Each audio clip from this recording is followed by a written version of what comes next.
Are you thinking about making a podcast? Spotify has a platform that lets you make one, and if I can figure it out, you definitely can too. You can create your own content all in one place for free with zero hangups and even earn money as soon as you get started. Spotify lets you record and edit episodes from your phone or computer so you can go mobile, just like I enjoy to do. My favorite thing about it is that you can create video episodes if you wish and upload them to wherever podcasts are heard. You can even set up subscriptions, or if you're like me, listener support options for listeners to help you grow. I 10 out of 10 recommend the Spotify for Podcasters app. Or, why don't you just step over to www.spotify.com/podcasters to get started on your own podcast. Hello, everybody. Welcome back to the Off the Deep End podcast. I'm your host, still injured, but slightly more muscular thanks to my great physical therapy training program. Hopefully we can get healed, and if surgery is in the future, which I think it is, we can move past it. Before we get into this, I want to put out a very, very strong disclaimer. This is going to be a podcast where we talk about a truly traumatic event and something that ultimately turned into drive for this amazing human being who I'm about to have on. It's hard for me to put into words after sitting through this conversation, which is when I usually do the intros, how much this person means to me and what he does for the community and how much I appreciate it. I'm very, very thankful, and I will never stop being thankful and grateful for our amazing first responders that we have. Not all of them are perfect, but at the end of the day, so many of them show up when we need them. And we cannot judge one first responder and apply that judgment to every single other one. So I want to say a very, very, very heartfelt thank you to every single first responder, every person who shows up when somebody calls 911, no matter if they do the right thing or not. Thank you very much, and I appreciate your service. This podcast we're about to get into, it involves fitness, family, service, and ultimately sacrifice. I can't tell you how many times I've seen a firefighter go by or a EMT roll by and think, oh my God, I hope they're not going to somebody I know. At the end of the day, somebody knows who they're going to see. So I have a much deeper appreciation for our medical and our firefighting heroes out in our community after listening to this. And I hope you do as well. This is to provide some perspective so you can see the life experience, the things that contribute, and how we can ultimately be better as citizens and civilians in providing assistance to our first responders so that we can set them up for success when they arrive on scene. As always, if you'd like to reach out, I can be contacted at the Eddie Lowry Off the Deep End Facebook page, or you can just hit me up on Instagram at This Is Eddie Lowry. Let's chat about a first responder in your life who made an impact, because I can tell you many stories where I've had an impact made upon me thanks to somebody who wearing a uniform, thanks to somebody who's out of a uniform that showed up sometimes, but a lot of times it's been somebody who rocks a badge. Doesn't need to have a gun necessarily. I'm overwhelmed at the conversation we just had, but even more so excited for you to get to it and listen to this outstanding person that I call Sean McMillan. Sean, if you listen to this, much love, brother, and I appreciate everything that you've done. I appreciate your family's fortitude and your absolute perseverance as you press on through what's going on in your life. We need more people like Sean. We really do. And you're about to find out why.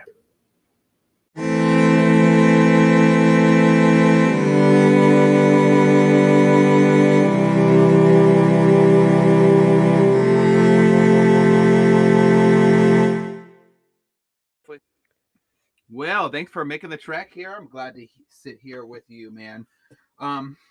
So why don't we start with you telling me a little about your life story, how you grew up and everything.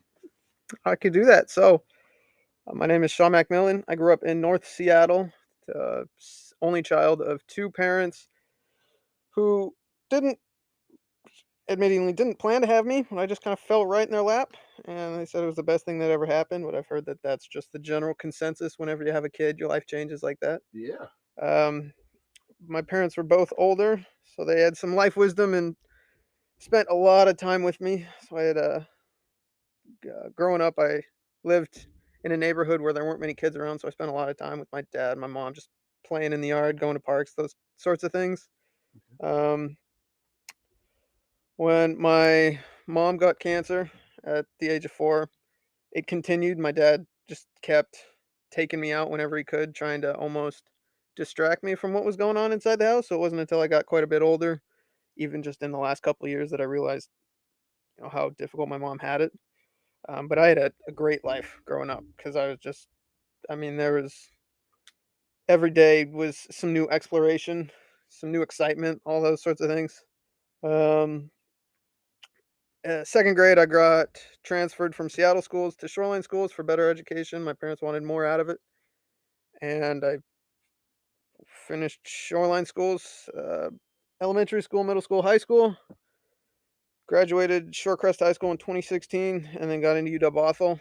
And UW Bothell, I started going down a business route. The entirety of my dad's family were business men, real estate agents, bankers. Sorry, let me mute my I know it's okay. You're popular. real estate. Let's see, real estate, bankers, investment, stocks. So I assume that get a degree and go just pursue one of their something for them and be instantly making a ton of money. But after a year and a half, I realized that I didn't want to do it, and I that don't know why. I think you could pull it off. The suit, the slick back hair. well, I could have. All It's you just gotta I do didn't. is be a douchebag. I don't. You don't have that Yeah, covered. But yeah. I didn't want to, and I didn't want to pursue money. I mean, I knew even at that age there was a lot more to the world than making money. If you were depressed or not happy doing it, um, so that's when I got into really training, trying to stay fit after high school. I got into weightlifting, bodybuilding. That's where I met you. Total Nutrition. yeah. So was that your first job at TN? No, no. So my very first job, I was a soccer referee. Just once, maybe twice a month on the weekends, just ref a 6-year-old soccer game at the age of like 10. I did that from like 10 to 14, just making Wow. some money on the side. Okay. Yeah, it's like $20 a game, Yeah. but So you're working since you were a a child. little bit. Yeah, if you put it like that, yeah.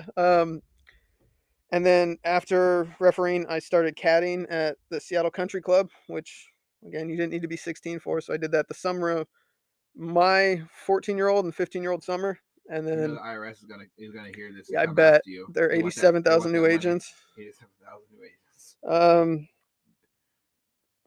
yeah, and then and then I when I was 15, as soon as I turned 15 and a half, I was able to get hired at QFC, and I worked at QFC part time, 15 and a half through 16, 17, 18. I left QFC to pursue Total Nutrition. Sweet. Which QFC did you work at? North Seattle. It was just right down the street from me. It was the perfect. I I worked mean, at the one down the street from here on Highway 99 and then when oh yeah, yeah. yeah, I when I mean, was in high school. it's the perfect balance for school, but also just developing an understanding for social interactions, social cues, customer service, teamwork. Um, I'd already been working, but having that understanding of commitment and time restrictions, getting to work on time, prioritizing then school because I think I hit the boom. Prioritizing school because you have less time during the week because you're working and you got to have responsibility that you wouldn't have otherwise. So time Um, management skills was something that taught you absolutely. super honestly because you were spending a bunch of time with your parents and then you were working from the age of 10 child labor laws q lock it in bring in that audit 2-3 hours a month. That was it though. so you were doing you were always work oriented. You got good work ethic, I assume, from your parents who were actually not helicopter parents, but they were just super involved in your life, Yes. which is Yeah. awesome. Absolutely. Absolutely awesome. Was there ever a moment where you could tell a difference in a shift of around you with the other youth as you grew, saying, "Oh, well, these people aren't as time oriented or goal oriented, or these people are kind of stuck in like a little hamster in a wheel." Yes. I don't remember when I first started noticing that, but even then, as I've gotten older, it's become more apparent. But I think to say that I I understand everyone's got a different path in life, but I definitely see some friends or old cohorts or old, school buddies, constituents starting down a path that I realized I wanted to do 3, 4, 5 years ago.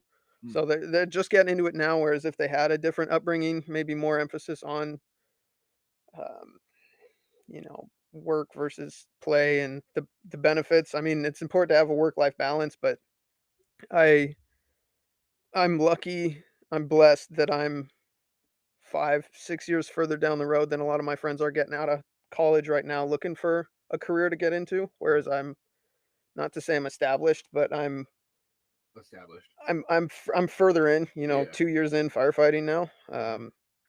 As long as I can keep healthy, keep a good mindset, and continue learning like I am, I'm gonna be really good, That's good. pretty well off in 10, 20, 30 years when it starts looking around retirement time, so Yeah. You're gonna retire a lot younger than most, I that's the think. hope. That's the hope. Yeah. Keep healthy, keep mentally and physically healthy, and see where it gets me. Me too. So how do I say this? How do I say this in a non really screwed up way?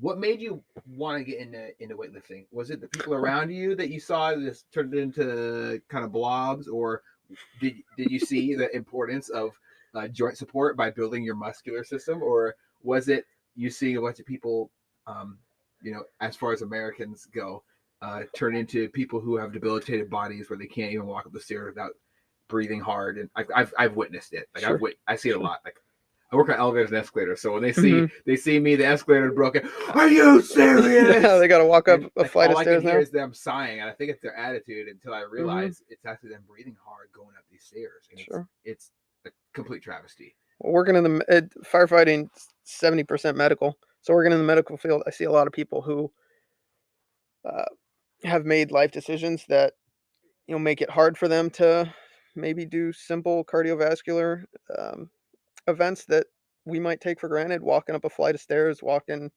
you know, to the kitchen to get your mail, walking without needing extra oxygen support or those sorts of things. Um, but as far as seeing the real effects that a sedentary and maybe non-nutritious life can have are things that I've only become really aware of in the last couple years. Okay. Just seeing it in the fields initially with AMR and now with firefighting.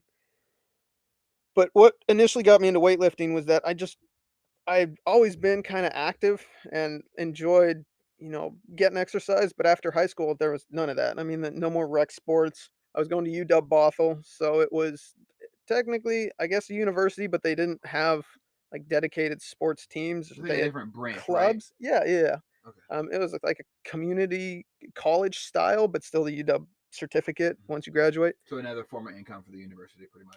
Exactly, Okay. And exactly. less commute and Yeah, exactly. less Seattle Smaller parking. class sizes, Okay. so a little more one-on-one as well. That was nice. Yeah. What was the difference in size? I Would mean, you it say? was 20 to 30 a class as opposed to some of the UW lecture halls that are 100. I mean, I don't know to be specific because I've never So gone to it. your teachers would actually be, or sorry, your professors would actually be able to know your name. Yeah, Oh, yeah, that's cool. yeah. So it was, and you were able to get that extra one-on-one time in the study hall if you needed it, or um, find out how the teacher might spend a little more time with you finding out the best way for you to learn because everyone learns differently and those sorts of things. It was a lot easier to have that interaction, not just get lost in the shuffle Mm. of being a name on a paper and that sort of thing. And I really did like that. I liked having that one-on-one interaction, that personability, that ability to sit down on the side and almost get to know them, Mm. beyond just that almighty professor that decides your grade. Like they're a person, they have their own stuff going on, and have that interaction with them. Um, I highly recommend that UW Bothell, that small college style.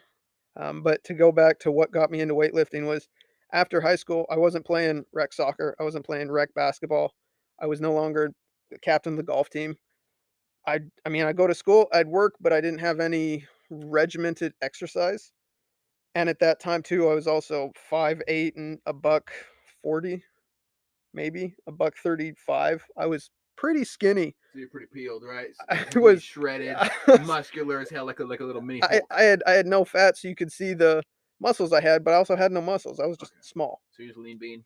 lean, but I wasn't strong either. And that Mm. was something I'd always kind of dealt with, but I was fast, I was agile, so it You didn't played really golf, matter. you know. Yeah, What other sports did you do? Were you playing? soccer, basketball, I'd play pickup football, I'd play pickup tennis, but those first 3 I named were the actual, like, competitive sports I played. Okay. So there's not a Um, lot of major size needed no, yeah, I to didn't be play great. football, I didn't wrestle, Mm. it was never s strength oriented, so that was getting into college. I knew I had free access to the free I knew that my tuition covered access to the gym. I was like, "I'm gonna try it. I started with, 5 by 5 or something like that, and, um, because I wanted to get strong, but admittingly, I also probably had some self-image issues, some, self-confidence issues, Okay. being a smaller guy and all of a sudden being out in the real world with people that were more developed, um, and I kinda wanted that, so I started lifting, like I said, 5 by 5. I started watching what I was eating. So even while I was going to UW Bothell to study business, I spent a lot of my free time then studying nutrition, studying workout plans, and that's where I started getting kinda enthralled with fitness, that healthy lifestyle, which was then, my to an extent, my therapy, my Yeah. my escape. Because I'd that becomes a lifestyle as well. Like Yeah, fitness, I think yeah, fitness and building the body, whether you're cutting down fat or building muscle and removing fat at the same time, which is body, you're recomping your recomp, body, yeah, and or just doing a major bulk or whatever. It's like an all encompassing thing. The sure, sleep is important. mhm, Your um, staying calm so you don't have cortisol issues mhm, to balance your T levels is important.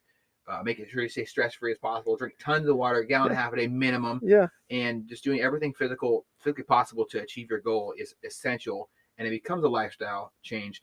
My wife's little brother is going through my removal program right now, so he's doing a body recomp right now. The first thing is he lost 3 pounds the first day, whoa, and this is just from my like I have a really really militaristic sure, method to my madness. yeah, It really sucks. Like he doesn't put food in his mouth unless I watch him do it.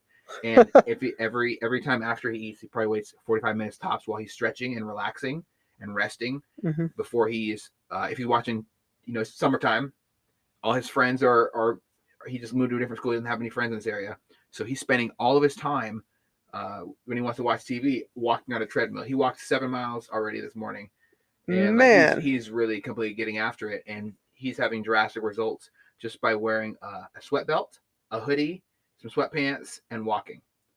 And walking's the best form of fitness yeah, and anyone also can on the do. bike too. After Sure, he's also lifting weights in the evening after he eats his I think third, 3.5 or fourth meal of it that day. mhm, So we're completely jacking up his metabolism, and it's going to have drastic results. It's completely the polar opposite when you want to put on weight. It's yeah, yeah, horrible. yeah, Because I was in high school. I don't like you didn't know me in high school, but I was super super skinny. Um, dude, probably I'm like 5'11" or 6'1", or sorry 6 foot or 5'11", depending on my weight cut. I've been as short as 5'10" when I cut all the water out for my bodybuilding oh, shows. sure, So I lost a lot of size and grew a lot, depending on what stage of my life I was in, kind of similar to you. So when you're putting on all this weight, what can you describe that? Like how would you describe it? Can you break down a little bit what your plan was for other than the 5 by 5s, which is obviously great, but like what was it like? What was your mentality in putting weight on? Was it just because you didn't like what you saw in the mirror? Because I know looking in the mirror and not seeing what you like sucks. well, it was when it started, it was initially just wanting to get stronger, but then as I started to work out more, I started to see progress in the mirror, and then became more aware of the other, maybe upperclassmen, guys that have been lifting for a while, working out in that same gym, the same area as me. I started to, I guess, exacerbate some of the underlying self-confidence issues I already had. Hmm. So seeing guys that at this point I'm benching maybe 95, I wasn't even up to 100 yet, but seeing guys throw on 225, 315 and start repping out, I was like, I want that now. Hmm. And I started eating a lot more. I started training a lot harder because I just like so many people when they get a goal, I want it now. I want it now. I want it now. I wasn't thinking about the long-term process. And of course that came with tremendous progress in the moment for the quote unquote newbie gains, but it also set up that unrealistic expectation that that was An overnight achievable kind of thing. yeah, and could be run indefinitely until I'm 600 pounds of pure muscle and lifting more than Brian Shaw. Yeah. So it's it worked in the moment, and I definitely got stronger. I felt good doing it, but then it got to the point where my strength, me being stronger wasn't strong enough. Me being fit wasn't fit enough. Me being aesthetic wasn't aesthetic enough. And that's kind of where it shifted from just strength training into like bodybuilding, Okay. time under tension, slow controlled reps, but also supplementation, which is what then led me towards, initially it was C4, then it was All Max, and I was taking creatine on the side, and then I found Total Nutrition. I was like, So yeah, people think creatine, real quick. I noticed your shirt. It yeah, says this is your body on people think creatine. people think creatine is, and I want to get into subs, but in like a one word answer, is creatine like the all encompassing secret like steroids, like people say steroids is?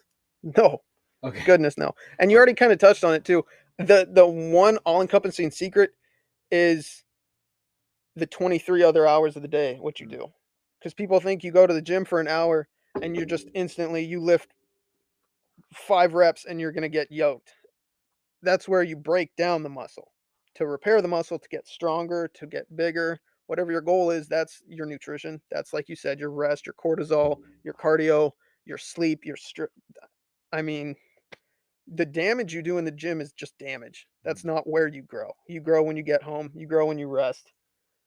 And yes, creatine helps that, protein helps that, but that's the 10%, 5% of on top of anything else you do.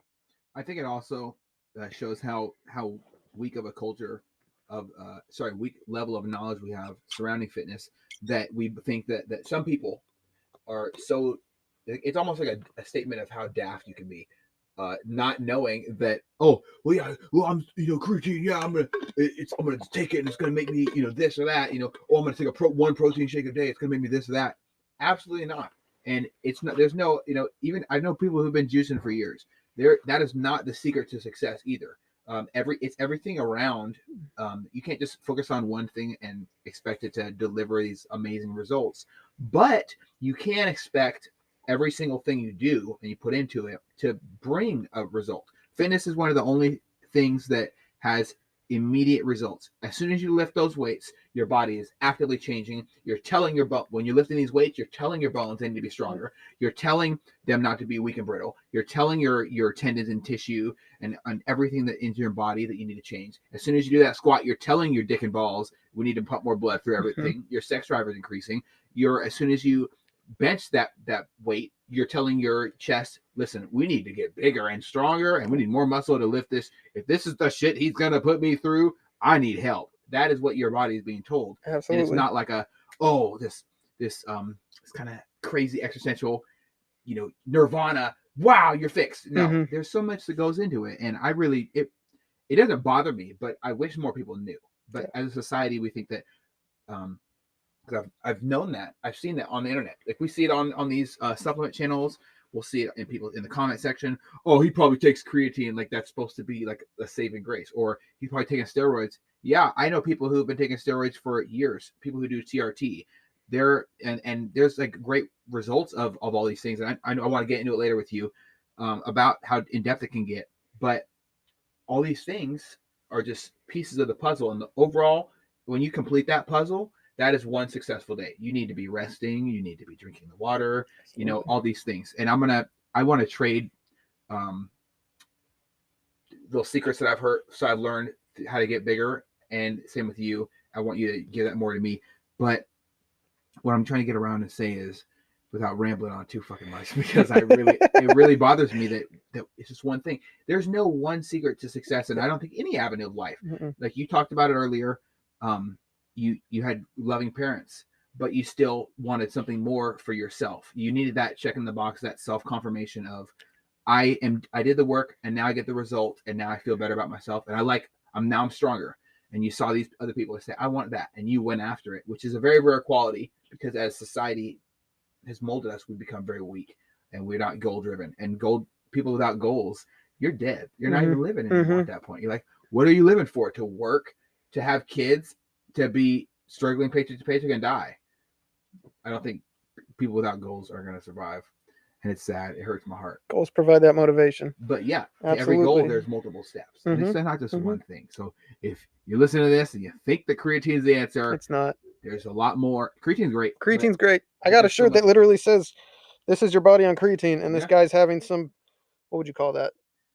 He's reached nirvana. Alba. Yeah. He's reached nirvana. He's found the moment, and he's got lightning around his hands. So to clarify, I do love creatine, but what I love more than creatine is the importance of patience with fitness. Because as Eddie said in the beginning, it's a lifestyle. It's not just something you do for 1 hour a day or something you do 1 week and expect the results to stay forever. You have to commit to it and have that patience that your hard work will come over time. And that's a lot of, I think, the that's a lot of the value I have is trying to stay healthy into my career, not only so I can help others, but so that as I get older, I can continue to enjoy my life and enjoy the things I maybe take for granted now, but I know the things that bring me joy, such as working out, such as being able to get up, walk around, go out in the sun, go for a hike, play sports on the side when I want to, and not be stuck, you know, um, changing my medications because I got diagnosed with something new because I'm living a sedentary, unhealthy lifestyle. Those sorts of things. But absolutely, and I know you have to deal a lot with that occupationally as well. Yeah. Speaking of occupation, so I ran into you first at Total Nutrition. Mm-hmm. You got hired. And for the first time I ever saw you, it was like an immediate thing. I was like, oh my god, this person is so young. They have a great. Not that I was old. Like I was a little older than you, yeah. But I feel old as fuck because I was in the military and my knees hurt. But I just feel so aged. So I probably lost like 20 years of my life. It's potential there. But I met you, and it was like this overwhelming sense of somebody who knows where they're going in life. Did you look at Total Nutrition as just a stepping stone, or was that something was that a goal that you achieved? Hey, I'm gonna work at a supplement store. I'm gonna learn all about supplements. I'm gonna master more parts of my body and move on. Was that a stepping stone, or was that a goal that you reached and now you set another goal? It was a stepping stone in retrospect, but in the moment, no. I thought when I ultimately left UW Bothel's business route, I thought that nutrition, that supplementation, that fitness, personal training, something in that avenue of, gym lifestyle, fitness was going to be my career. I was, enthralled with it, wanted to learn everything I could, but I didn't see it in the time as just another job. This was my passion and what I really thought I was going to get into. And very quickly, I started kind of running into some of the same stuff I was experiencing at UW Bothell, where, fitness is great. Obviously, I'm a huge fitness fanatic, but I didn't like how the supplement industry and even personal training all revolved around how can you make as much money out of this as you can. Mm-hmm. So there were times where I got a personal training certificate and didn't make a single dollar with it because I'd have people hit me up saying, let's go train. I'd be like, absolutely. And I'm going to train you, but I'm not going to charge you for it because you're my friend. I value this interaction. I want you to get better. And I just didn't have a good time of monetizing it. Even with supplements, working in that supplement store, I'd have people come up saying, especially towards the end, saying, I want to get this and this because I heard it's going to make me great. And hold on.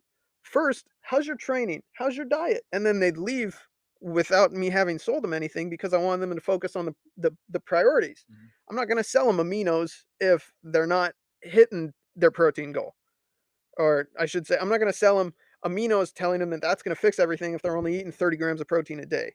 Okay. I'm not going to, put them on a test booster if they're 14 years old and y- I I wanted people to build habits, not just give me money. Mhm. And as a result, I think over time with Total Nutrition, my average sale started decreasing because of that. And I just wasn't profitizing the same way. I wasn't making as much money for, the company. And don't get me wrong, I love the company. I love the environment. Dan Marver's still one of the best bosses I've ever had. But my passion kind of receded because it was so money oriented. I think And overall, like I don't know if you're going to head in this direction, but your mission in life changed as well. absolutely, Because yeah. I look at you as someone who's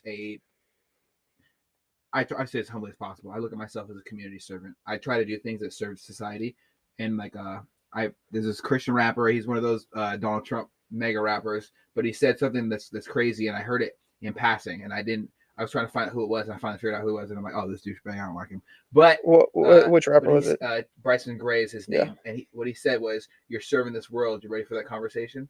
And holy shit, that is a statement that resonated with me because we're all community servants. Mm-hmm. Every single person in this entire United States of America is a member of a community. We can either be serving the community or we can be taking advantage Yeah. of the community. Yeah. Everyone has to put something in. Mm-hmm. So when your mission changes and you're a servant of society, that it's going to change. Like you have to go with it. If your heart tells you, hey, we need to be better, or we need to change this, or I need to tell this person to cover on everything else.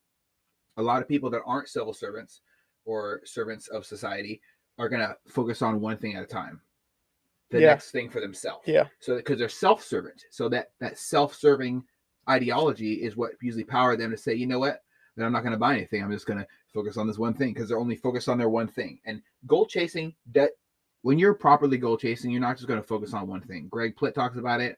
I can just go on a list. Jeremy doesn't talk about it like that.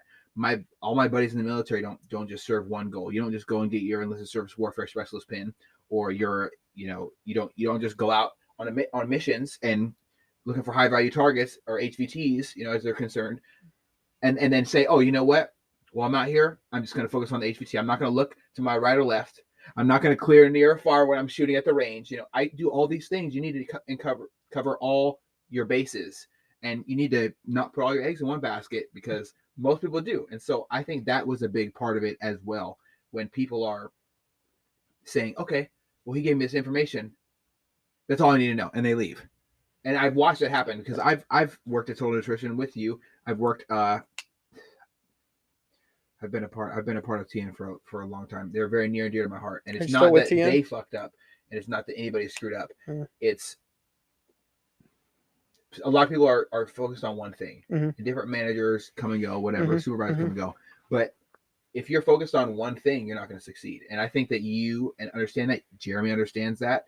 Dan Marver understands that. Everybody understands that when you're focusing on a goal and you're trying to achieve things, there's not just one TN store. There's hundreds. Yeah. Or there's I'm not gonna say hundreds, but there's a bunch. They're developing. There's a bunch. I send people in different states to these stores to this day. To this day. And it's great that I'm able to do that, but I have a big issue with people put all the eggs in one basket. It's never a positive thing. There's never a positive result from it. Right. Yeah. So you're working at the store, telling people that what their goal is, and they're homing in on one thing at a time. What else did you have to deal with? I mean, that was a lot of the mindset. People looking for that instant fix, and they see someone on Instagram or someone in a magazine saying, "Yeah, you take this supplement, you're gonna look like me." And they come in looking for only that supplement, and they'll just be so tunnel visioned on it that they think that is the quick fix for their strength, their aesthetic, their recomp, their body fat, those sorts of things. And I try and talk them back into, reality. Granted, I went through that when I first started, like looking for that, that magic pill to get there. But the closest thing to that is just consistency and patience. So in trying to tell them, you don't need the glutamine if you're if 95% of your other basically life is not helping the way it should with your training, your nutrition, your sleep, your stress, those sorts of things. Do you think that's what they're going through is a small case of body dysmorphia? I think a lot of the fitness community, especially people getting into it because of social media, have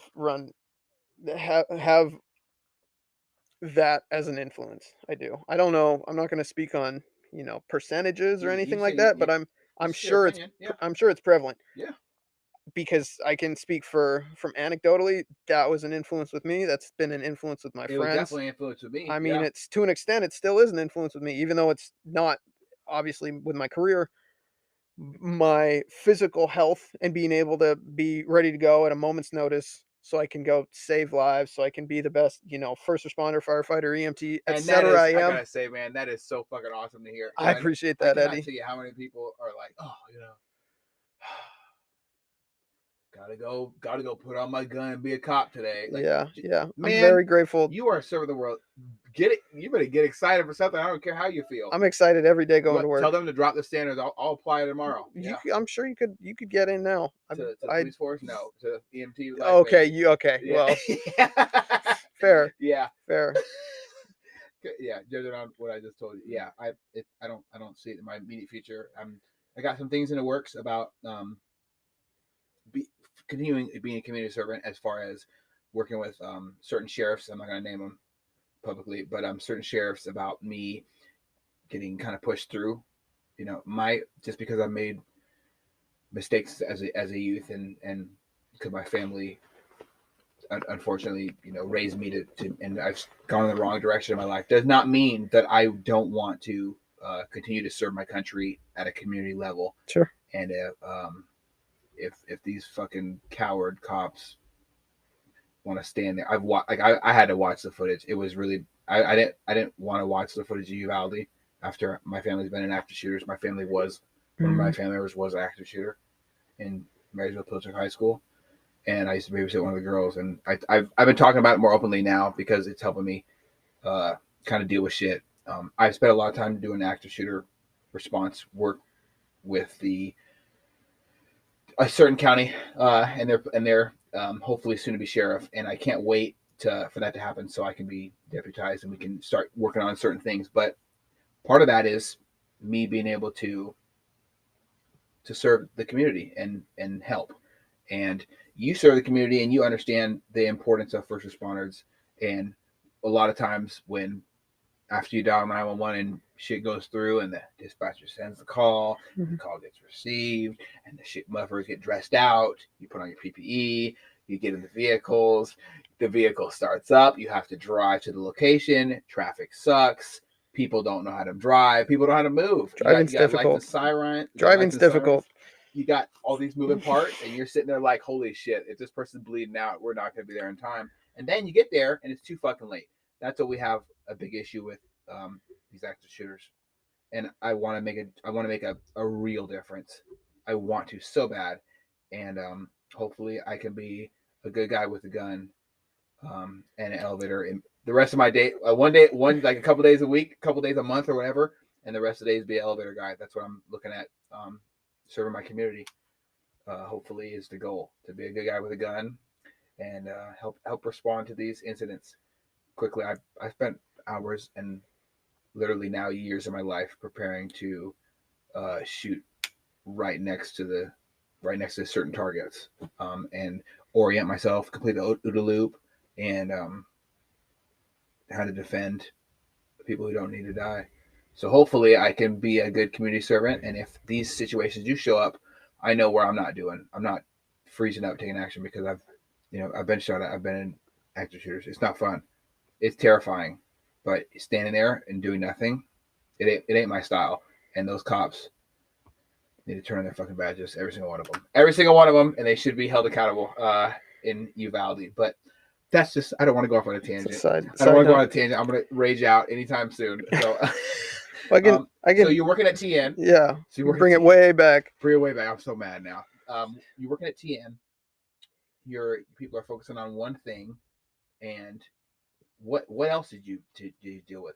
Tell me what supplements work for people. Tell me what supplements people usually show up for, and what supplements and for what type of body style are important. Ooh, ooh. So I think the most important supplements, and if your training's on point, your diet's good, your sleep is good, you're valuing what you do the 22, 23 other hours of the day when you're not actively training, I would say a protein powder definitely helps. One that you can tolerate, whether whether it is a milk whey based, or whether it's vegan, whether it's whole food based, like Redcons, MRE lights, those ones. Mm-hmm. Um, Finding something that can not only supplement, because that's what supplements are. They help. They don't do the magic. They're not the magic pill, but they help supplement your protein intake, or be a quick, snack on the go, or something you throw into oatmeal. Those sorts of things to increase your protein. Super helpful. Creatine. I like creatine a lot, and not just for the fitness aspect. I've actually been reading into studies and listening to people talk about the benefits of creatine for for Parkinson's, for Alzheimer's, for like muscular dystrophy. Oh, I mean, not just the healthy, fit, young community, but like in retirement homes, the yeah. supplementation of not 5 grams, but like a gram a day Well, for as we longevity and those sorts of things. 100%, man, because as we get older, the body doesn't produce. Your T Mm-hmm. drops. Mm-hmm. I know for guys, the biggest one is like what surrounds. There's a big stigma surrounding men, and as we age, erectile dysfunction, sex drive lowering, and overall that affects everything. Like grumpy old man because your dick doesn't work. That's a statement. That's like a household regular thing that people say. Um, there's so many different things that we can do to help us. Of course, creatine Absolutely. for and replacing certain things that aren't in our bodies anymore. That Mm-hmm. as our body starts to slow down and we slowly die. Once Yeah. you hit about like I think it's about 60, You you start. slowly die. So your body stops producing these things, and as you reintroduce them, your body can have more longevity to it. Like Sure. your hair loss. There's hair, skin, nails supplements everywhere. Yeah. Yeah. Prenatal pills Yeah. is something you hear a lot for the ladies. Mm-hmm. And it's all these things. So you use creatine for what is creatine? So Is what I should say. creatine helps with your body, your muscles, your muscular ability to create force. Okay. But then, like I said, it's also proving to have benefits in other areas of your body as well. But creatine itself, your body naturally produces it, and it can be absorbed from certain protein sources, specifically like salmon and red meat, beef, venison, those sorts of things. But unless you're eating, and supposedly if you eat enough of each of those things, you won't need to supplement with creatine. So my supplementation is more of an insurance policy to make sure that my body is getting the creatine it needs, so that I eat a lot of protein, but not all of it's red meat or salmon, especially with the way prices have gone up. So protein powders, chicken. I like pairing rice and beans for that complete amino acid profile, for a complete protein, those sorts of things. But not all of those other things have that creatine necessary.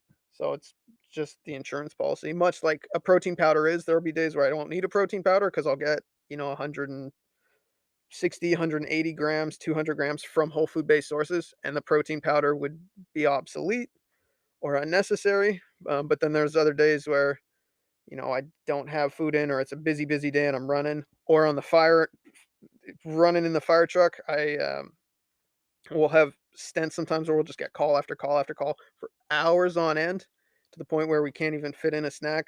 So on a call, I might be, taking my protein funnel and putting protein in a water bottle to shake up to down before we go into the next call, so that I am somewhat energized, somewhat ready to go, and I'm not having my hunger in the back of my head distracting me from the value that I need to prioritize to give this patient the best sense of survival, this car crash, my own safety of my crew, those sorts of things. So I forget where I started with that, but having those things to supplement what I'm already doing, I think are really important. So protein, creatine. I already mentioned fish, but omega, like the capsules. Yeah, yeah, the capsules. Yeah, the little fish oil, Yeah, yeah. omega threes and stuff like Omega that. 3s, super beneficial not only for fitness, but they for your cardiovascular, for your brain health, the good fats, those sorts of things.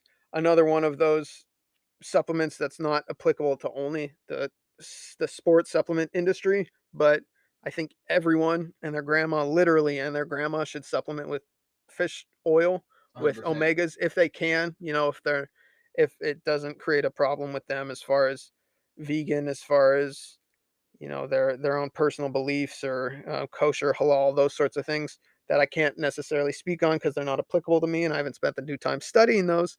But if you can, I think everyone should have some sort of omega-3 supplementation as the insurance policy, much the same with a multivitamin. Those are kind of my base four. Um, Okay. on top of that, I really like ashwagandha for the stress relief. You mentioned stress, and Stress is a killer. stress is a killer, especially the the work cycle that we're on right now is 48-96. So we Okay. work 2 days on and have 4 days off. So the 4 days off, I really try and prioritize my sleep, get to bed at the same time every night, like 10, wake up at 7, for that consistency, that health, that all the plethora of benefits that good sleep gives you, with not only physical repair and muscle growth and strength, but testosterone, stress, metabolism, um, heart health, lung Overall health. I happiness, mean, even. your Yeah. body. Yeah, we're meant Yeah. to sleep well. If humans weren't meant to sleep, that'd be another thing that we did with the wind. But sleep's important. But then on those days where we work for 48 hours in a row, from 8 a.m., say Monday, to 8 a.m. Wednesday when we get off, we could get a call at any time and we got to go. So even though when I'm at work, I try and sleep from maybe 10 to 6, I try and get some good sleep. We get calls. I mean, we don't get to like go off shift at night just because it's time to sleep. People have emergencies any time of the day, and not Right. everyone follows that typical sleep pattern. So at work, we'll have some nights where we'll sleep from 10 to 6. But I'm also at one of the busiest stations right now, especially in my area, and we'll have other nights where we won't get any deep sleep at all. We'll have like one stint where we got back, laid down for 15 minutes, and then we'll get another call. That's the entirety of the night.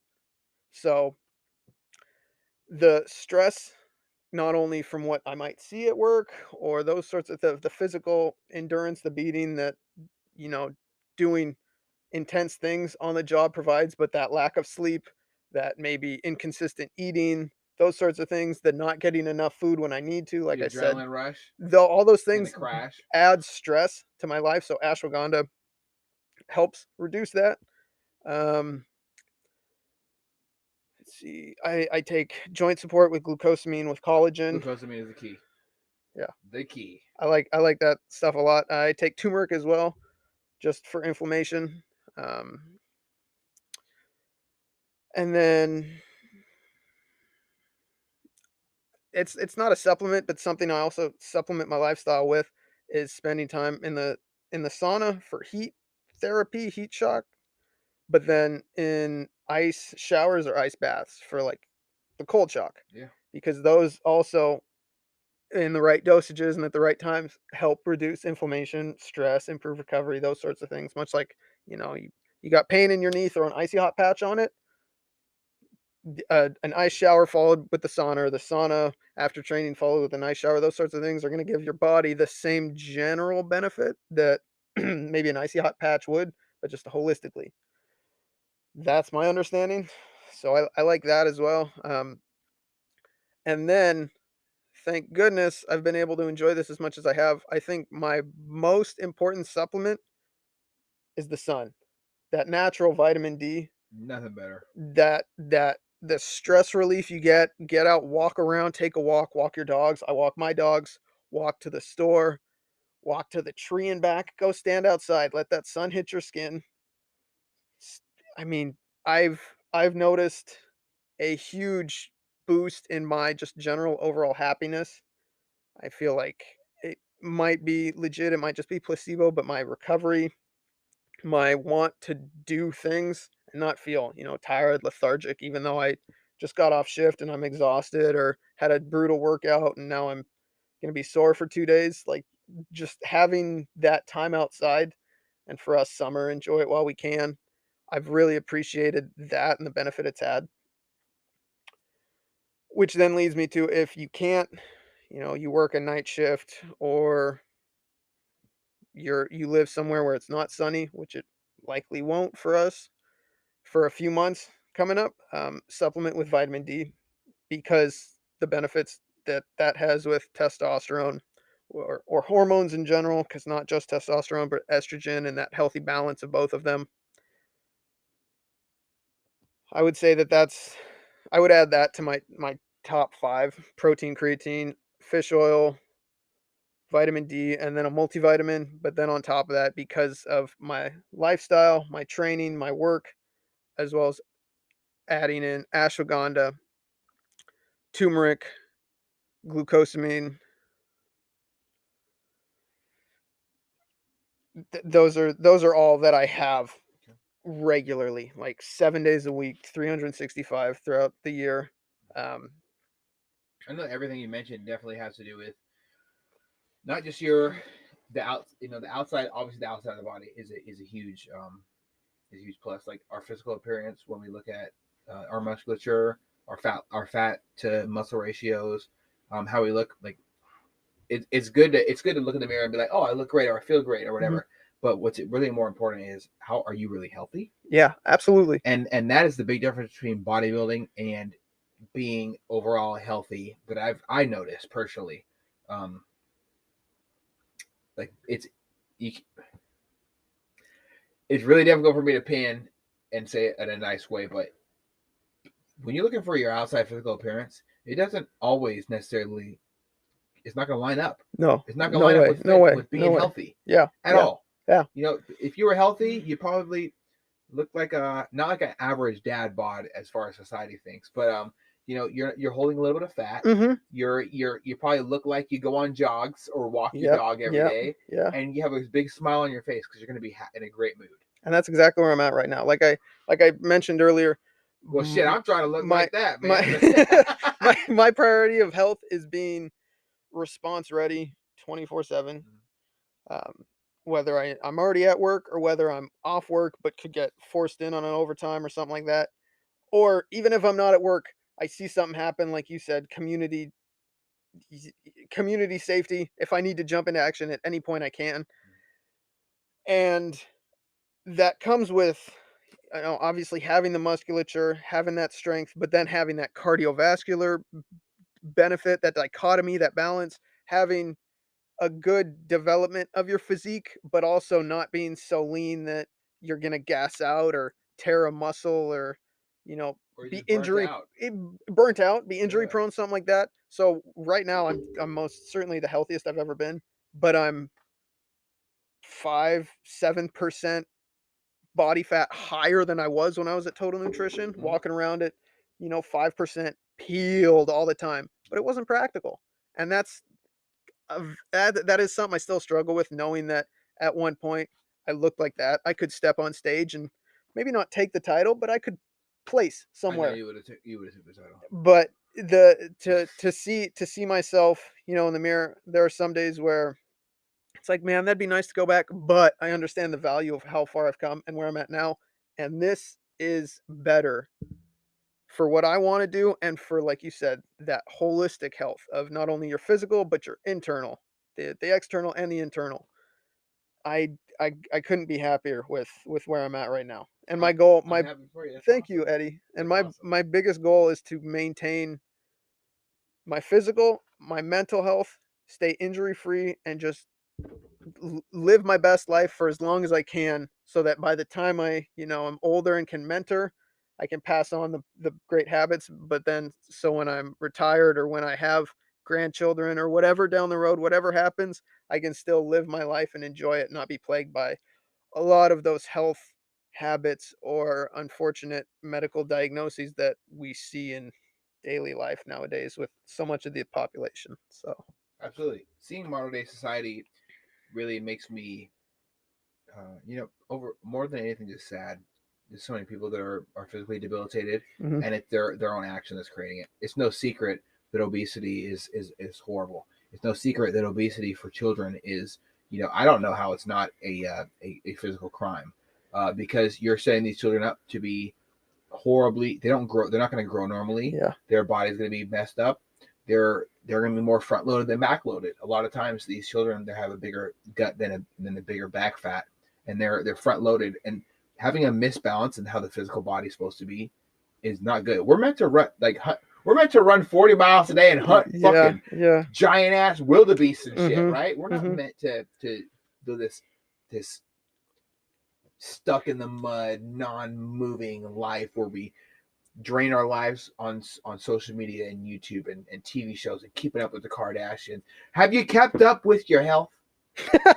Keeping up Have with you your kept up? I just want to know. I just want to know because I can tell you what. Yeah, I know yeah. people in this day and age, and I've seen them on the internet talking, and they're more concerned about what other people are they're more concerned about investing into other people's lives to make them money as far as like TV reality shows and stuff like that, instead of investing in their own body. Mhm. And your body is you only have one. Yeah. Amen. If you can't pull your kid out of an emergency situation, you're not anymore. You're not a parent. You're not a human. You're not anything. You are what's called a soft target. You're an easy victim for someone to take advantage of. And working with people who occupationally do violence to people who need violence done, upon them, it sucks to know that we have so many soft targets, and not just our schools. I'm talking about the random mothers. Fred Meyer parking lots. How many times have you heard the words Fred Meyer parking lot for an emergency situation? It's not good because there are people out there that prey upon mothers Mhm, with children mhm. actively all the time, and it's atrocious. It's horrible. It's crime against humanity. But we need to make sure that we, as not just mothers, because I'm not here to rag on anybody, but as not just as mothers, but as fathers and sisters and brothers and cousins, uncles and aunts and motherfucking whatever you identify as, Yeah. you need to be in the game. And this game of life doesn't stop just because you want to bug out or have had a bad day and you want to just kind of escape. Escapism can be a good thing and a bad thing, but if you seek escapism through living, through somebody else, Mhm. I think it's called vicariously, correct? Yeah, So absolutely. living vicariously on the through the Keeping Up with the Kardashians or Jersey Shore or Whoever I whoever can go pops down a up on your list. social I can go media down a feed, list. TikTok, whatever it Yes, is. Yeah. Cat Dog. Yeah. Yeah, Disney Plus, Yeah. man. I Yeah. wanted to be Cinderella. Maybe Mhm. when I was a kid, Mhm. not no more. Yeah. Because holy shit, how great life can be when you take care of your body and you wake up feeling, wow, I did. God, I'm so sore. I did a crazy ass workout yesterday, but I did that. Mhm. It's Mhm. hard to get your ass kicked by the day when you already kicked your own fucking ass in the Yeah. morning, It and makes the day it's better. beautiful. Yeah. It's beautiful. I Yeah. think it really is beautiful. So I commend you for looking the way you do, feeling the way you do, and you obviously seem happier. I've seen your social media posts, your once a year Instagram post. I'm like, yeah, Yeah. Sean and his lady are Yeah. happy. Yeah. What's her name again? Lexus. Lexus. Yeah. I said it right. I'm You good. did. You Yes. did. You did. I'm really bad with names That's after a couple of head mutual. injuries, Yeah. but I try to really focus on the relationships of people I care about. So Absolutely. it's really awesome that you're doing that. What kind of drove you into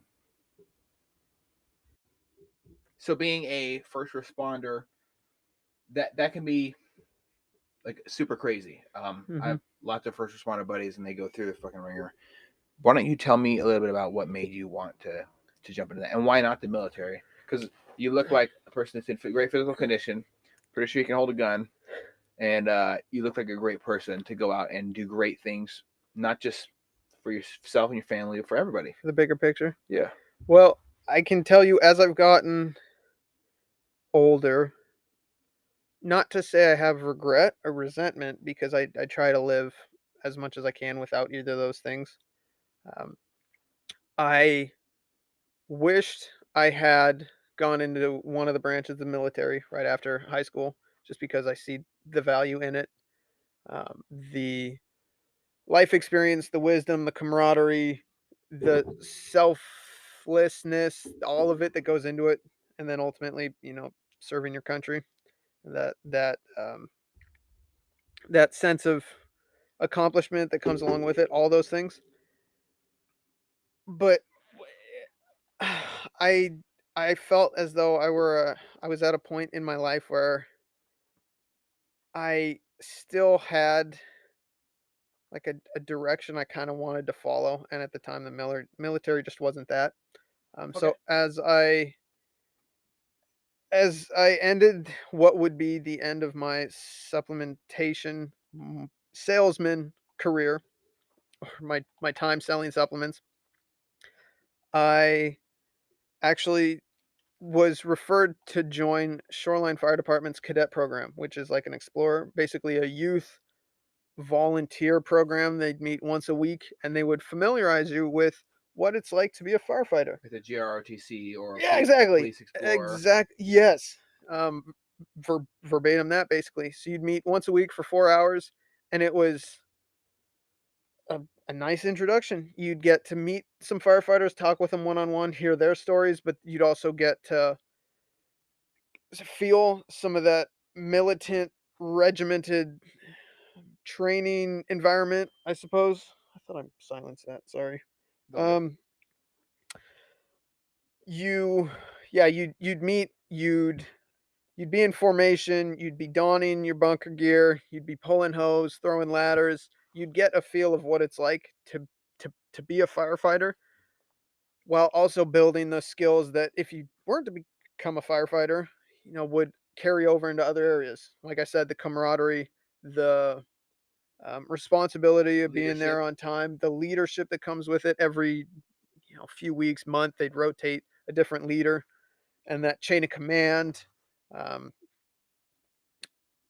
it was something I really really was enjoying, and at that time I'd also had my aunt, who is a retired Seattle firefighter, in my Well, that's ear. awesome. Y- What? kept saying, so the entire it's funny, I grew up idolized, not I guess idolizing all the brothers on my dad's side, because they were all, quote unquote successful established businessmen. They were Mhm. making a lot of money, and at the time that's what it seemed like I wanted to do, was just make money.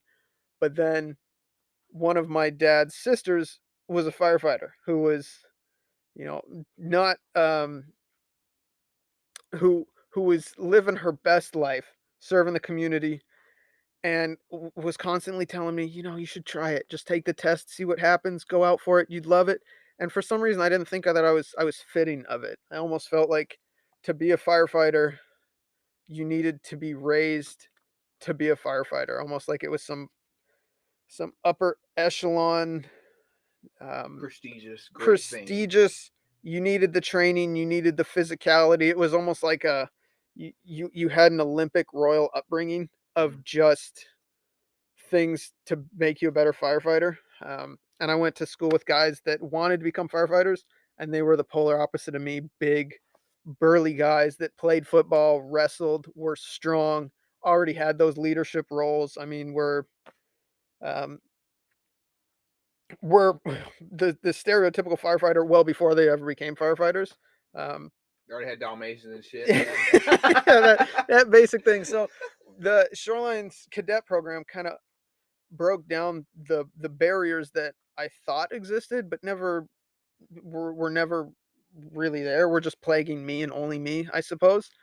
So as I got more comfortable, familiar, and excited at what a career could be, I fell in love with firefighting for the fact that it was something that really did value the people rather than the profit. And like I said, that chase of money was what drove me away from UW Bothell and business, was what drove me away from nutrition and sports supplements, those sorts of things.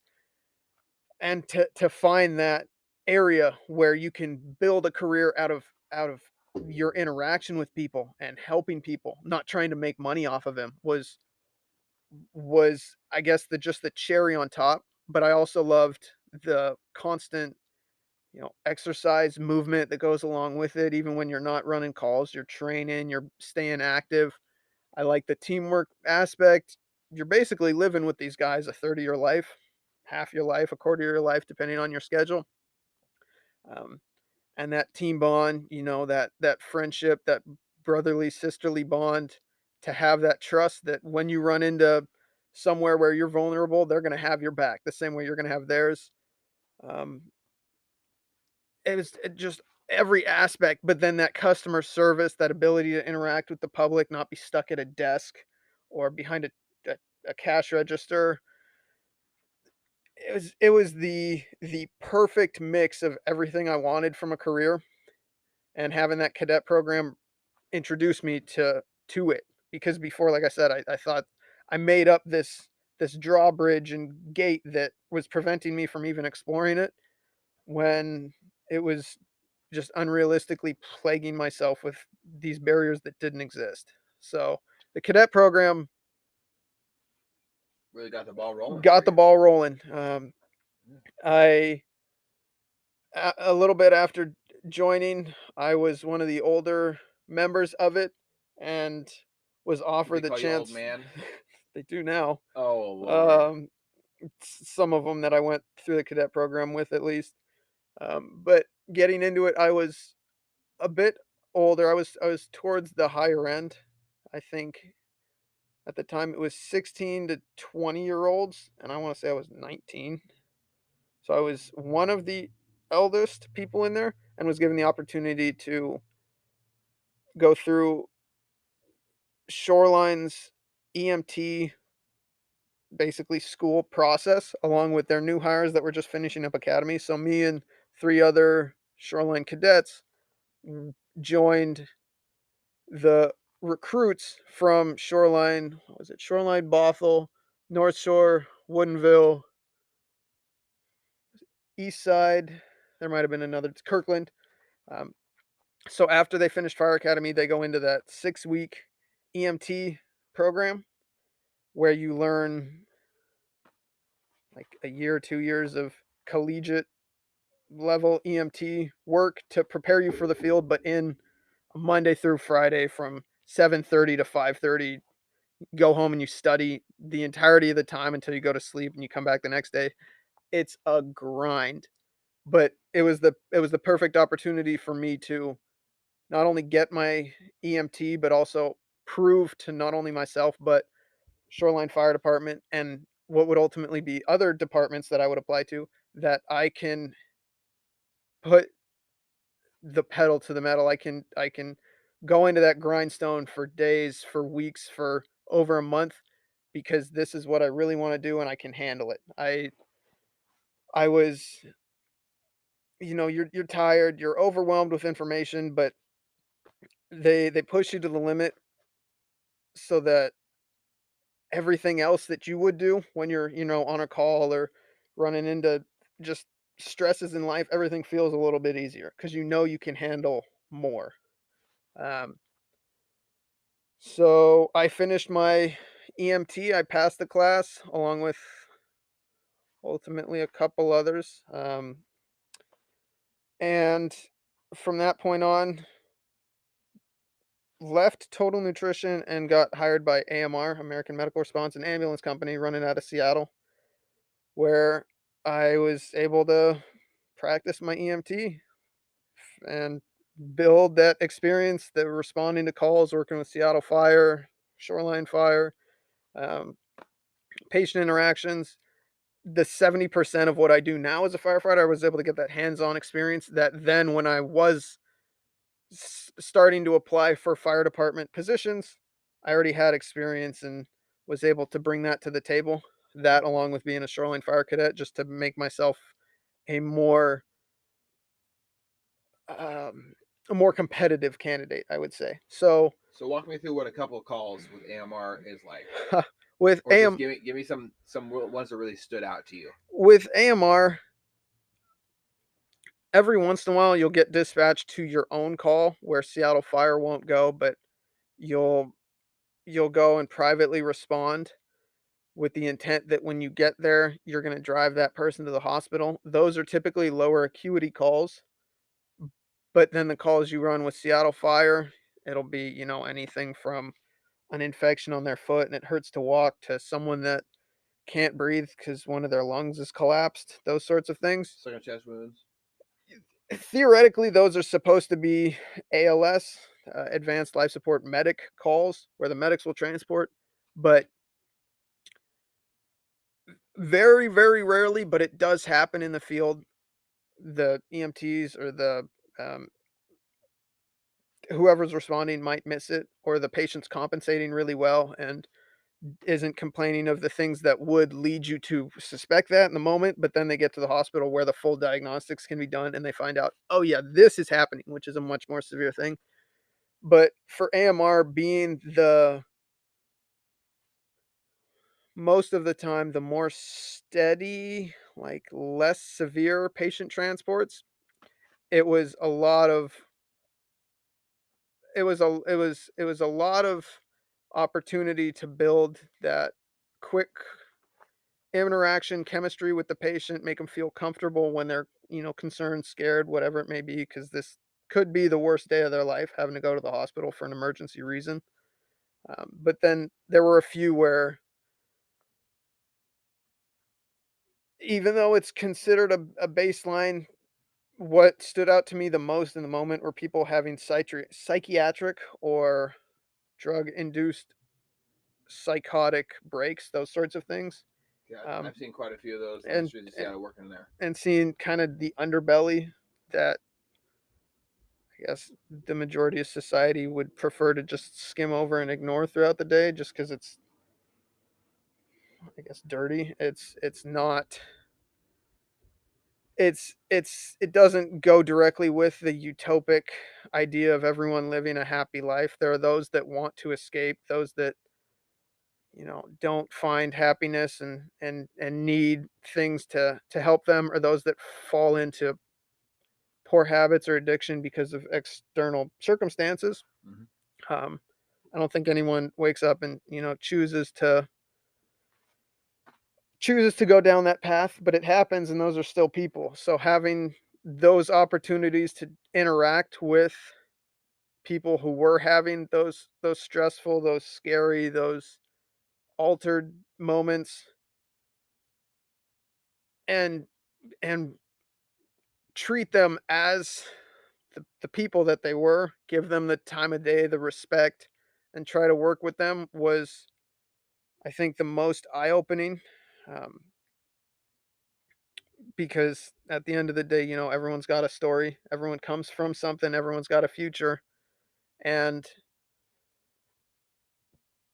I think everyone deserves that kind of respect, patience, and um, dignity, regardless of, if they're well off from a socioeconomic standing, or if they're, or if they're having to live on the streets and haven't showered in several weeks. I think everyone deserves the dignity of being a human, and that that being able to interact with people from, every different socioeconomic, religious, racial, whatever it may be, different background, gave me that appreciation, for people, but then also for how well I have it, being able to come home to somewhere with a roof over my head, with food in the fridge, and a bed to sleep on. I mean, the things that I think most people would just take for granted as the norm is such a luxury. And it made me incredibly grateful, which then made me want to double down and, help these people even further and give back to those in times of need or those going through it.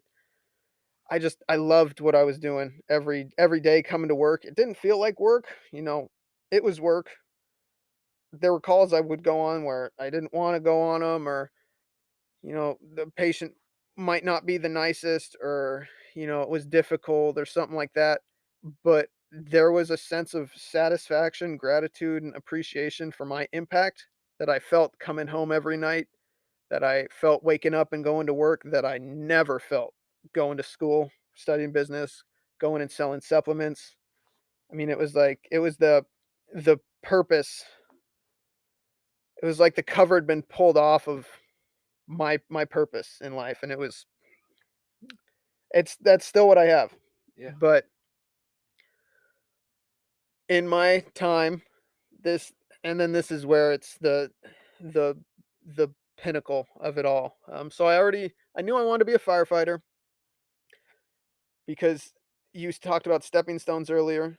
I saw AMR as a stepping stone. I knew I wasn't going to be just a AMR EMT the rest of my life. I wanted to do not only the medical, but the car accidents, the fires, the the nitty gritty. I wanted to be the first on scene, not someone that shows up 5 minutes later to then transport them You to the wanna hospital. I want to save be the lives, one making the actually. real difference. So just to make sure I understand thoroughly, ALS is the life-saving people who show up like when there's something really, really bad going on, or the fire department responds.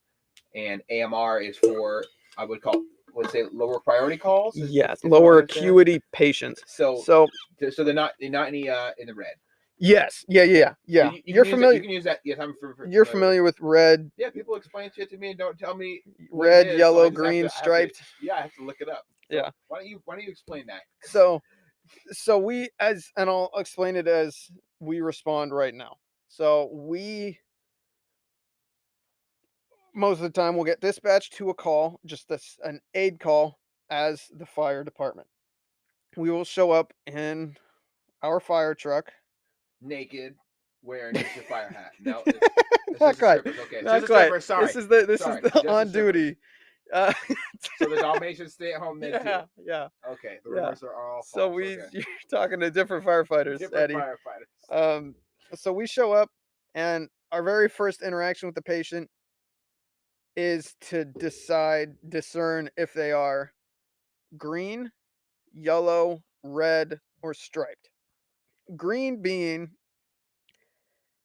they might need some medical assistance, but ultimately they could walk themselves or get there of their own accord. Mhm. Yellow means they likely need some medical assistance and should be seen at the hospital, but they need some assistance getting to the hospital because maybe they can't walk well, or they're a Getting there little alone. more urgent. Mhm. Not the kind of thing that could kill you right now, but if you left it untreated, or if you just stayed at home and didn't want to go to the hospital, because we can't force anyone. Everyone's American citizen. You make your own choices. We just recommend you go to the hospital to an extent. Um, if they're yellow, if they're coded yellow, then they are potentially they have a potential life-threatening injury or disease or diagnosis of something that is going to get worse over time. Red, yellow, or green, yellow, red. Red is the most severe of the acuities, meaning if this person doesn't get seen at the hospital immediately or urgently, immediately, then their chance of survival, morbidity, mortality is significantly high. If they don't get medical intervention right now, or in the next 15 minutes, in the next 30 minutes, in the next hour, they're probably going to die. Like someone who had a stroke. Yeah. Someone having a stroke, someone who, got shot, someone who is having a heart attack. Carotid artery is severed. Exactly. Something hit by a car, severe burns, etc. So I And then wouldn't be classified as a yellow if I got my cat stuck in a tree, or if I stubbed my toe and broke it, or if um I know the most prevalent thing that comes to mind.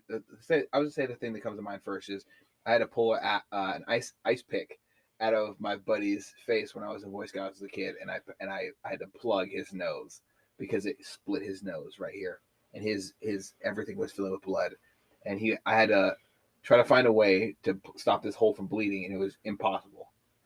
I would call that And red. We were 2 miles out. I would call that red, because We were also 2 miles out in a hike. if you can, So you can imagine my level of yeah, shit. yeah, that's an oh shit response. If I saw that as an EMT, as a firefighter, I would think the same thing, because getting an ice pick anywhere, but let alone to somewhere in your chest, your neck, or your face, my first concern is your airway.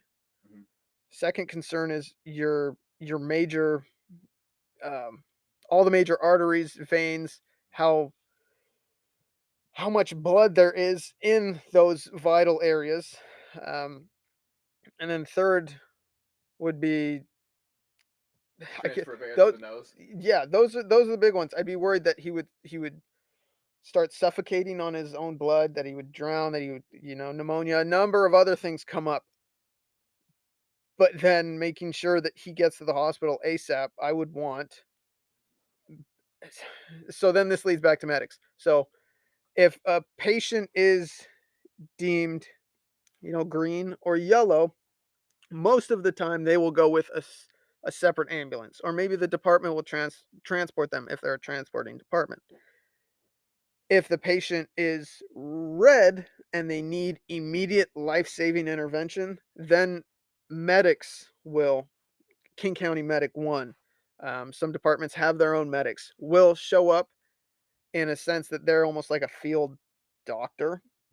They're able to an extent, diagnose, they're able to push drugs, they're able to intubate, take over someone's airway, someone's level of consciousness, and control that patient so that when they get to the hospital, they're still alive. So the hospital can not only keep them alive, but further diagnose, do the things that the patient needs to survive. So you can provide service on site and while Hmm. in transit. Exactly, exactly. So anytime we have a call that is more severe, or a patient that's more severe, where they do need, advanced life support, ALS, we'll call medics. Um, Working at AMR, there were only a handful of those, and again, those were just calls where, you know maybe something got missed. Maybe the patient was compensating so well, they they didn't show any signs of a more severe injury or something else going on, but then when they get to the hospital and the hospital starts doing further diagnostics, they discover it. Or simply because we are around the corner from the hospital and it's going to take the medics 5 minutes, 10 minutes to get there, whereas it's going to take us a minute to get them into the ambulance bay. We would drive that. And those are calls. But the majority of AMR was just building that rapport, that patient interaction, and knowing what to look for to help the hospital staff better do their job or keep this patient alive. Um, and then the flip side of that, medics are, again, that more severe, the advanced life-saving measures. Um, those are the typically the really bad calls, and those again can be anything from gunshot wounds, heart attacks, stabbings, car accidents, severe burns, drug overdoses where the patient's, so zonked out they're stopping breathing, or their heart slowing down, um, all those sorts of things. And then lastly, there's red, yellow, green, and then a striped patient. A striped patient means they're either dead and have been dead for a while, or their injuries are incompatible with life. So I mean they're gonna die no matter what. They're There's no stopping it. Yeah, yeah. Okay, and that sucks. That sucks. Yeah, That I can sucks. imagine. Same with That the sucks. red and definitely some yellow. Like I don't think there's any. I know that emergency services, they don't usually respond to positive situations, just as the rest of our first responders don't. A lot of times we put out, like in the military, if we were sent out if we were to, hypothetically speaking, send out a team to do reconnaissance, and they're gonna be out there shitting in bags. They're gonna be out there on a fucking op for a while. They're not there to say hi and high five people. Mm-hmm. It's not a community policing situation. So, and I know a lot of time with the police, they respond to calls. It's not going to be a positive experience either. Every single time that you go out, you're potentially dealing with somebody who is not going to be there. Mhm. and you have to kind of disassociate yourself with life. Mm. What mental prep do you do every day? Because you're I would call it, what's it called, active duty. I'm just gonna say it like that. So people talk about the military being active duty. Oh yeah, they're always in the shit. Yeah. That never leaves you when you come back home. Yeah. But you're going out every day and coming back and Mhm. going out and coming back, going out and Mhm. coming back. How do you mentally prepare yourself other than your vitamin and your supplements and sleeping and walking your dogs? What do you do to prepare yourself for that? So that's the majority of it. What I the habits I have outside of work with good health, good sleep, good relations, appreciating people.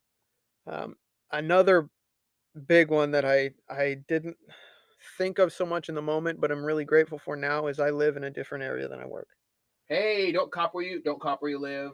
Don't I be a so I'm firefighter. able to, I have a 45-hour commute, but in that time my brain's going through, all right, start pumping out more cortisol because you could be you could go any moment's notice. The same time I'm driving home, Mhm. I'm decompressing. I'm thinking about, how good this weekend's gonna be, not the calls that we were getting at 3:30 in the morning that, when stuff was going sideways.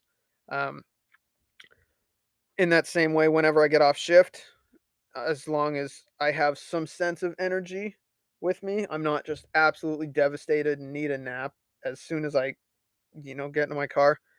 I like to work out and, go in the sauna or take an ice bath, something where I'm able to get my adrenaline up and get my blood flowing and get some cardiovascular endorphins to that will kind of carry over into more relaxed. So I come out of it in that relaxed, like, off work weekend mindset mantra. Um, or go and do something right off the bat that distracts me, or I shouldn't say distracts, but helps my mind kind of clear, whether it's like disc golf, whether it's going out to eat with some of the coworkers, whether it's, coming right home because we're going to go on a road trip or something like that. Something that I'm not able to do necessarily at work, but something I can say, all right, now this is my formal transition into my weekend. Okay. You want to This is why I'm grateful. So you're rolling around the streets of Seattle, Hmm. providing life-saving medical aid. Providing, You're doing providing things BLS aid, via basic life support. basic life support. So you're doing things, and you're also a first responder at this time, right? I, Considered a first responder.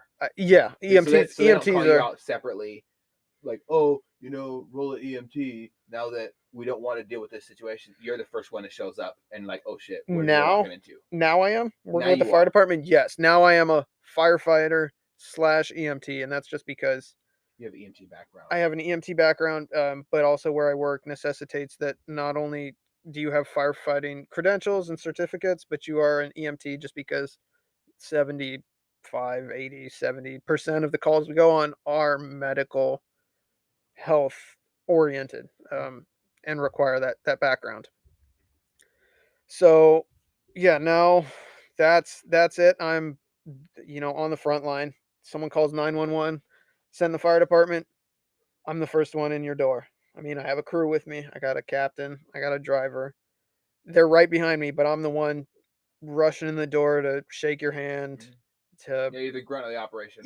how are you doing? What's going on? How can I help? And what do you need? Those sorts of things. And from there, it, works out and we get the bigger picture. And if we need medics, we'll call medics. If we need a transport, we'll get transport going. But that's the majority of our calls, are those aid calls.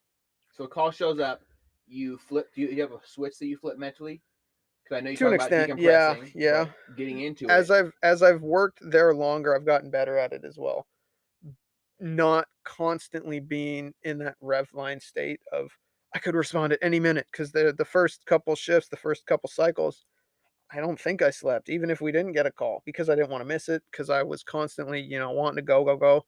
But now it's, when we get a call, all right, let's go, let's do this. But then when I get back to the station, all right, how can I relax, de-stress, get the rest, the food, the water, train, whatever I need to do, so that when the next call comes out, I can be redlined again, ready to go, whatever the call needs, whatever I need to do, and whatever comes after it.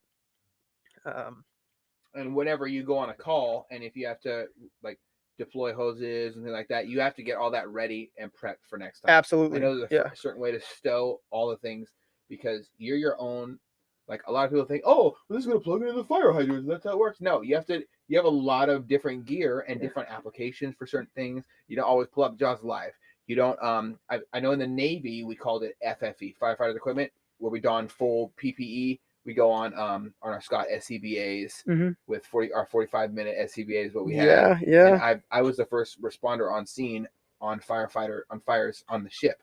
So I got to go through my own little mini Navy firefighter thing, and I thought it was awesome because I was sure. one of the investigators. So Oh, I okay. hunt out the fires Uh-huh. right when they happen. I don't have the heat sensors like the repair locker did, but we had like multiple repair lockers throughout the ship, and I was in repair locker 2, which means I'm on the base, the normal sleeping quarters, the mess decks where we eat, all that normal level, and everything below was my responsibility for the whole, let's say the front half of the entire ship. Man. So I was the first one responsible for getting there, for being calm, for trying to fight the fire while at the same time with my partner because we roll in twos, Yeah.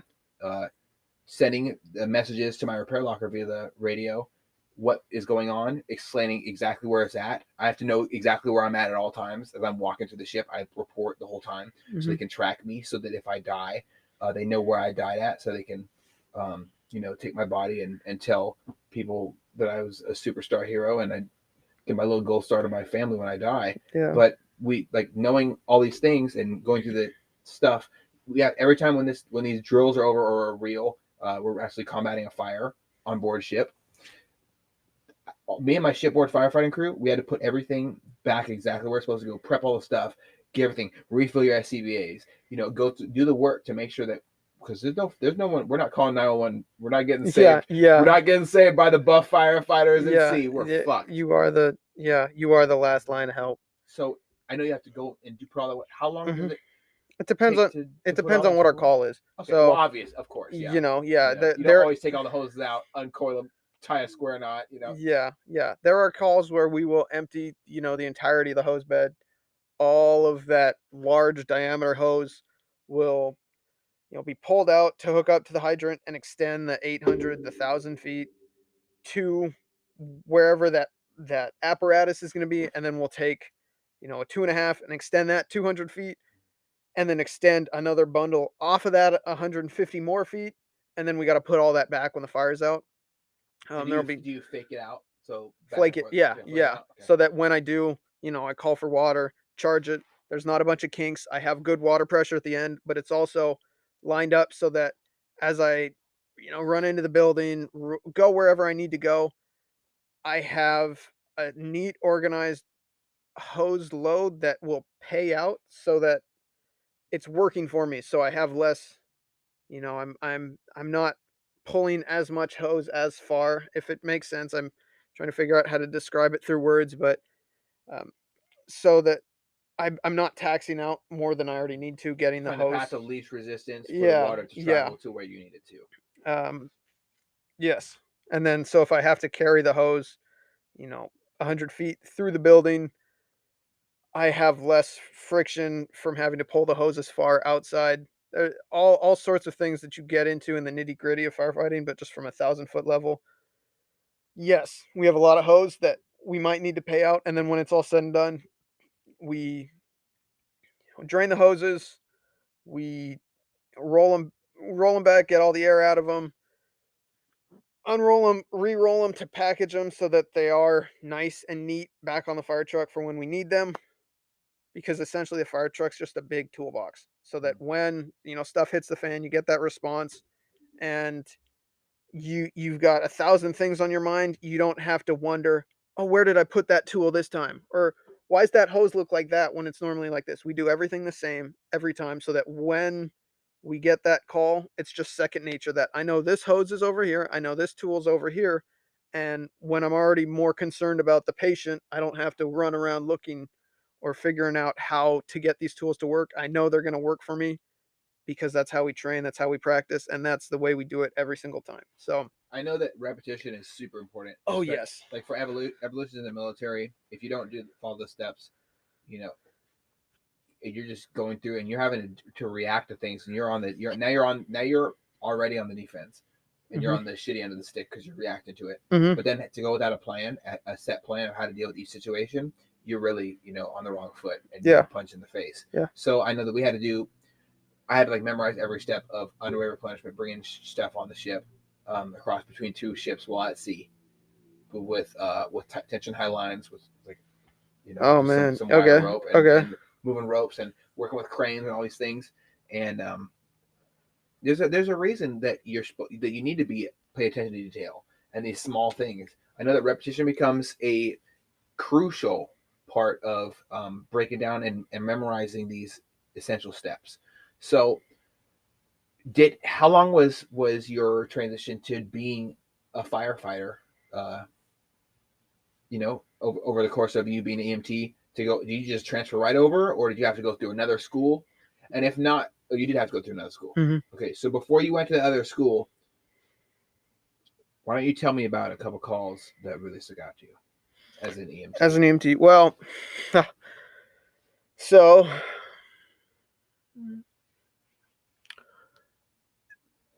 there were, like I said, a lot of calls that stuck out in my time at AMR were more the behavioral, mental health, drug induced, psychiatric based calls. But there were a few calls where I I was transporting a red patient, and at the time I didn't know it because they were compensating well. The fire department that handed them off to me didn't know it because obviously they called me and not medics. Um, the patient didn't know it. They didn't seem like anything was wrong. But those scenarios gave me a better understanding of not only how people can compensate, but like I said, what to look for in the field. Mm-hmm. So there have been a few calls where I've gone on and the mechanism of injury and the way that the patient's presenting, I think, oh, I've seen this before. And even though the patient doesn't realize it, Major red flags. the major red flag. Yeah. But I think the most important call of the entirety of my time before I got hired as an actual firefighter was a bit of a transition to I'll say this is a transition to a different area because at the time I already wanted to be a firefighter, but this was just the pinnacle. I want to go back to it because it's important, but it was a call that I wasn't on but heard about afterwards. And this was because it involved my mom driving through, at the time, a green light. Um, there was a very large vehicle that happened to run the red light, T-bone her, which did not only a tremendous amount of damage to her and to the left side of the car, but also impinged the basically the door into the gas, which then accelerated her car in a off angle beeline up the street, then off the street into a 10-foot ravine that ended up flipping the car over. So my mom went up the street, off the street into a ravine, and hit a tree, coming to a stop upside down. And the fire department that responded to them was actually Shoreline Fire Department. She was driving through Shoreline when this happened. And because they're firefighters and we have the best level of training we can to do the job that we do, they got on scene and they realized the severity instantly. They called for medics. They stabilized the vehicle. They stabilized my mom, put her in a C-collar, C-spine, or C-collar. They backboarded her. I think they even started breathing for her because at that point she had massive trauma to her left side and a collapsed lung, a pneumothorax. Uh, Medics got there. They intubated, I think. I don't remember the exact nitty gritties. Like I said, I wasn't on the call. But because of the training of those firefighters, the medics that responded, and everyone involved, they were able to stabilize her, extricate her, and transport her to Harborview, where afterwards, about 30 minutes later, when the firefighter was writing the report, he started putting together that the last name on the report was my last name. And the address from the driver's license on the report was my address. And although he'd never met my mom up until that moment, I'd never introduced them, gotten the chance, he called me on a side note and said, "When was the last time you saw your mom?" She's out shopping right now. She's not shopping. She's at Harborview. And that was obviously a shock, but and I won't get into it too much more, but these firefighters who I knew personally, not only, being the firefighters in the community that I essentially grew up in when I transferred to Shoreline Schools, but also the guys that would show up every Saturday morning and help teach us, help lead us, help give us life skills, and just be the heroes I wanted to be, were the ones that were not just protecting the community, but in essence protecting my mom. Um, and my mom was the reddest of red patients, supposedly. She survived, pseudo survived the crash. She was stabilized and got to the hospital, where my dad and I were able to go and see her, send her our love for the 10 days that she was in the hospital, the ICU, the intensive care unit at Harborview. Send her our love, give her our support, be with her there. And after 9 days, her progress started. It went from She went from recovering to decompensating. And the morning of the 10th day, we were advised to take her off life support, and we did. And that was the last time I was able to see my mom. But the moral of that story is that because of those firefighters, the training, the diligence, all of it, and their dedication to serving the community, who they might not know, but who they take that oath and who they come to work every day to support, everything that they did and have gone through was what allowed my dad and me and some of my mom's family and friends to see her before she passed away. Because had none of that happened, she wouldn't have made it out of that car, and we wouldn't have had that opportunity. And it's been over 2 years now, but that's, I mean, still the most important call to have ever happened, and likely ever happen, because I like I said, I knew I wanted to be a firefighter, but that solidified it, as if that solidified it to the point where nothing else could. And you couldn't push me off the ledge right now. I am going to be a firefighter for the rest of my career, because if I'm able to impact even a single family, even a single person, to half, to a quarter, to 1/10 the way that those firefighters impacted me and my dad and my family, and the way that firefighters and the EMTs, the first responders, save lives and have that positive impact in the community every single day. I mean, it's a feeling that I can't describe, of ultimate gratitude and accomplishment and purpose. So when you asked what I do to prepare for work, I mean, it's easy. I think my mom. And every call I go on, I think that could be my mom, or that could be someone's mom. That's someone's son, that's someone's daughter, that's someone's friend, that person has their own life, their own experiences, and their life is worth saving. And I'm damn sure I'm going to give them as good of an opportunity to survive and to flourish, and as anyone else could, just because of how personal it is to me to have that impact. So every day I've gone to work, every time I wake up and I think about, that badge on my chest and the patches on my shoulders and the blessing I have to climb into that rig and respond to calls the same way that those firefighters responded to my mom. It's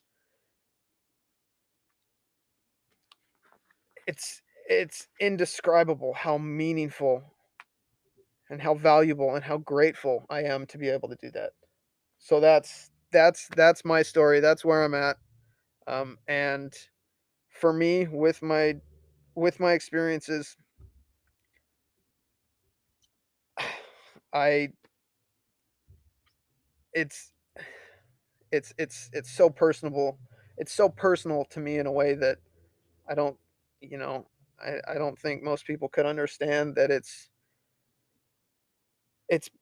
beyond just, even when I am a firefighter, because I know those things happen anytime. And even though I'm only a firefighter a third of the time, I still want to be ready to help save a life whenever I can. So that's so much of the reason I value my health, my ability to make an impact in the community, but also so much of a reason I value the interactions I have with those around me, because at the end of the day, it's not, about the money you make. It's not about, to an extent, the things that you do or the experiences you have, but it's the people that surround you and the value that, human interaction, love, support, those sorts of things. The things that when you get to the end of your life, whenever that may be, you look back and you're ultimately grateful for beyond anything else. And that's so much of what I want to applaud you to, Eddie, with the the value you bring in terms of the support and the unconditional, love and humanity that you bring to those who are struggling with, mental health or with their own vices, their own experiences. And that I, applaud to anyone who wants to make an impact in their community, who dons any sort of badge or anything where anything where they are able to positively impact, those who need the support. It's a sense of gratitude, like I said, that I can't describe. I try to, but I'm so grateful for my ability to impact those the way that I was impacted, and know that, even if I don't directly impact you, I might represent someone that has. And that's why I'm forever grateful. Wow. Whole lot you just said there, man. Yeah. Definitely not my first time crying Yeah. listening to somebody, but I wow, kind of speechless. I knew there was something extraordinary about you when I met you, and over time I've like just seeing you walk in the front door of my house. Like we're staying in my downstairs basement. I noticed this giant change in you when you walked in, and I couldn't pin it to save to if I could guess for millions of years and never get the right answer, man. But there's something that definitely changed in you. You are absolutely walking inside of this hallway of destiny, and I really do think that I couldn't imagine getting that phone call, um, and two, having your firefighter brothers and sisters be able to be around you as you go through this absolutely terrible time, and to still wake up every day and want to make a difference in the world shows the strength, the kindness, I wouldn't, I'm not gonna say like a hero mentality, but it kind of is this saying this to be truly persevering through the loss of your mother, and you're just walking in your own light, man, and it's completely overwhelming to sit here and talk with you and to be around you, because there's something completely horribly changed, like in a horrible way, but completely changed about you since the last time I got to see you face to face. And I can tell that you've gone through a serious life experience, and it's made you, instead of a lot of people, they they say the words iron sharpened iron. I wouldn't say that in this situation. In this situation, you got thrown into the fire and you didn't melt. You really persevered and kept trudging through this horrific thing that happened to you. And like, no, I don't think anyone's gonna listen to this and not feel a wow, what can I do differently in my life moment. I want to call my mom and like when this is over, I'm gonna talk to my mom. And I've gone through situations where I've gotten horrible phone calls, and I lost my dad when I was deployed. My sister, I thought my sister was dead in the Marysville Pilchuck High School shooting. Turns out it was just two people I'm related to and a girl I used to babysit. But there's nothing I could ever amount to the pain you must have felt. And to keep moving forward takes real strength and commitment.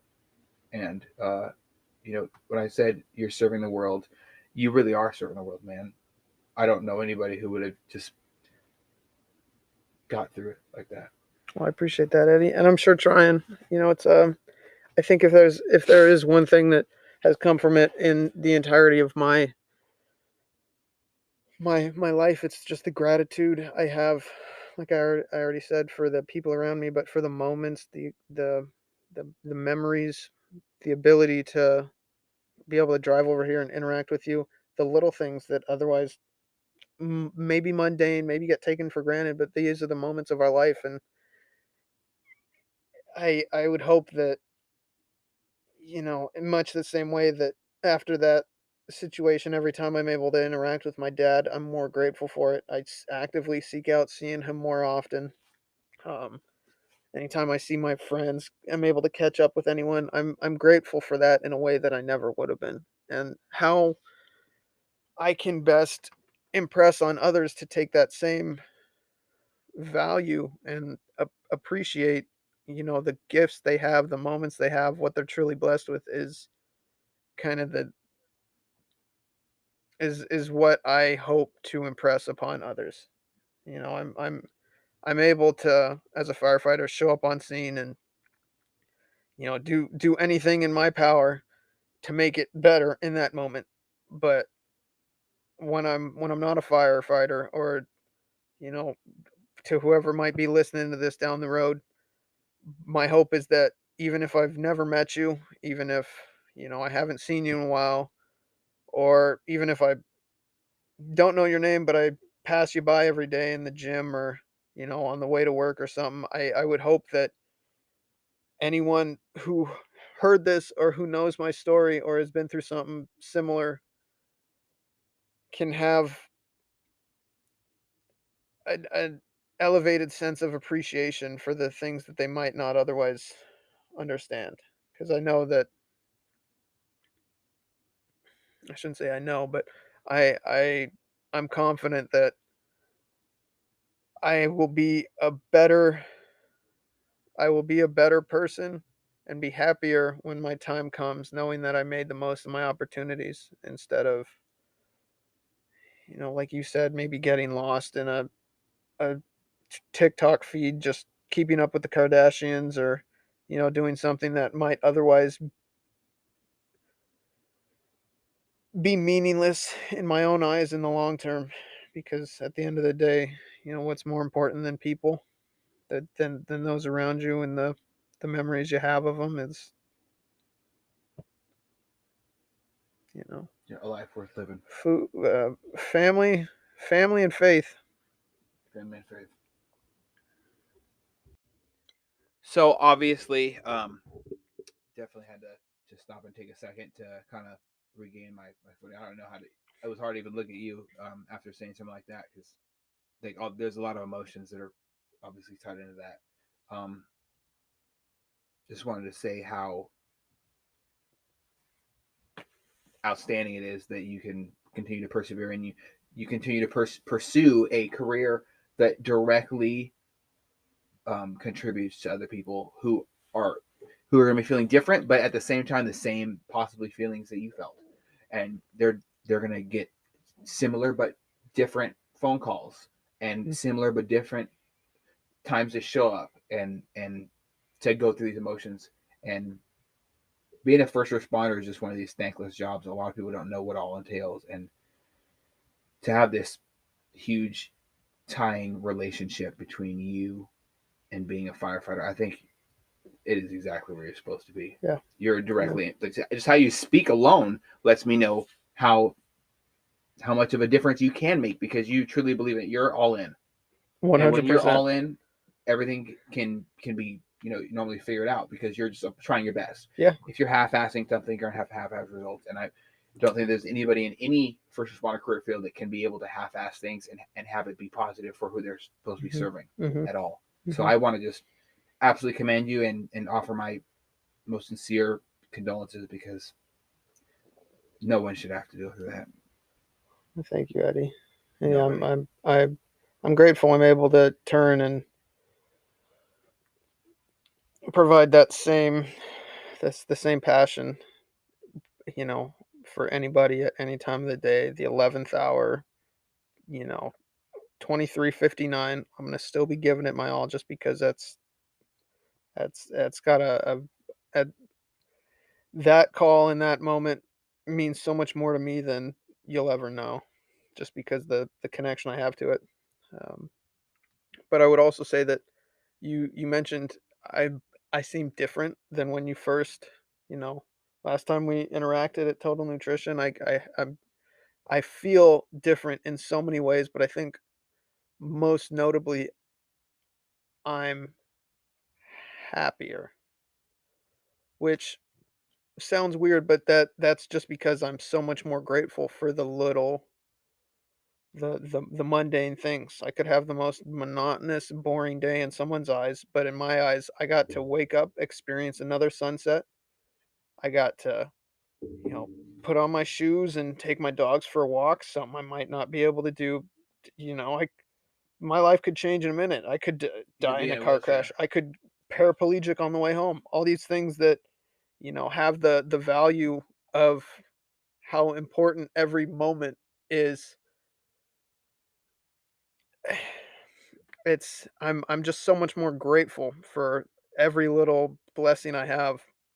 It's I think it's overall made me a more appreciative and happy person. And I really do try and share that and spread the love and interact with any and everyone I can. And like I said, I value the being able to go back and see my dad more often as I can. Spend those invaluable nights with my girlfriend at the time. Right now, my girlfriend. We'll see what the future holds. I think the future is looking bright for you and Lexi. Yeah, I think so. We've come a long way. Um, meeting and seeing people I haven't seen in a while, family, friends. It's just I'm I'm grateful, and I want to share that and try and spread that so that everyone can feel just as grateful because it's I mean there I've been I've been happy in my life, and I've always had, happy moments. Like I said, I've lived a great life, but I don't think anything's made me as appreciative for the happy days and whatnot As the worst, as sad the day worst. ever. That saying, you can't appreciate the sun without the rain. Yeah. Darkness without the light. Yeah, Light yeah. without the darkness. I've seen the darkest of dark of what my life could hold, and I know it could always get worse. But man, I'm so grateful for how nice it is right now, and how wonderful it is to just sit here and talk with you and be able to appreciate this moment and this interaction. And I so much more grounded and grateful for everything. I don't think there's anything that really kind of resets how appreciative you are for life Mhm. without a horribly traumatic experience. I went to school with some great people from kindergarten through like fourth, fifth grade, and seeing these people go through these horrible experiences. I remember having to go to a musical concert, and my buddy, his dad had to drop him off at the concert and leave because his mom just got killed in a car accident, and he had to sing, and he was like, and his dad messed up and said what happened, and as he fell apart in front of him. So I said, "Hey, come on, come with me." Like I'm a child saying this. You're coming with me. We're gonna go sing for. We're gonna sing the concert. Your mom will be here soon. And he was just confused, and I made him sing with me, and we sang during the concert. He was supposed to have a solo, and so he went out there for the solo, and he was looking. You could see him looking for his mom and dad, and being a little shaky, but he ended up persevering through that. And then obviously afterwards he found out, but he had to like stay with a friend and all these things. We go through these horrible experiences, and it provides the most painful lessons and the most horrific but horrifically beautiful perspective on how great life is. I read this great quote in this weird Machiavelli motivation video. I know you listen to Machiavelli. Love it. So there was this horrible thing this guy's talking about. He's like, do you know how selfish you sound right now? Someone right now is lying in hospital bed begging God, who they've never prayed to, for another chance at life. And that was always, that really set it in stone for me and helped me remember how appreciative I am. And something I said on one of my most recent podcasts is, we have running water. Like, we have running water. Yeah. Like, and I said it 3 times in a row because a lot of people don't think of the gravity of that statement. Mm-hmm. Some people don't have running water. Like, there's children that walk miles with buckets on their head to get water and come back with mom, while dad is trying to make money so they have or hunt or whatever they must do. How can we not be appreciative of this life? Mm-hmm. There's so many great things, and a lot of times I get down on myself because I want better for me and my family and better my in the military they say better your fire position. I want to better my fire position in life, and it's tough for me to be satisfied, but that doesn't mean I'm not grateful. And I'm grateful because I've seen, and I'm grateful now more than ever because I'm hearing your experiences and your pain and your trials and tribulations that you've powered and persevered through, and you pick up everything and keep throwing shit at the wall until you meet your goal. And that's a great statement as well. You probably heard it before. Yes, you have. Yeah. So it really just sinks it home for me. Mm-hmm. Thank you so much for sharing. You didn't have to open up and do that, and I always appreciate it when people help me gain perspective, because ultimately one day I'm going to birth little tiny human beings. Not me personally, my wife is. That'd be impressive. I don't know. Yeah, technology might be there one day, but listen, if I really think hard enough, I'm pretty sure I can do it. Manifest it. No, I can't. But manifest it. Well, but my wife's going to birth these children, and I'm going to help nurture them and teach them. And I'm going to be the stern, disciplinary person, and she's going to be the beautiful, nurturing, lovely matriarch, and I'm going to be the asshole dad, discipline dichotomy that loves you so much, and we're going to kind of but we're going to ultimately fill our natural roles. Yeah, I need as much perspective as possible, so I can tell my kids how grateful and how beautiful this life really is. Mm-hmm. And I need people to tell me the worst of the worst, so that they can see the best of the best. And you're serving more than just your community with your firefighting.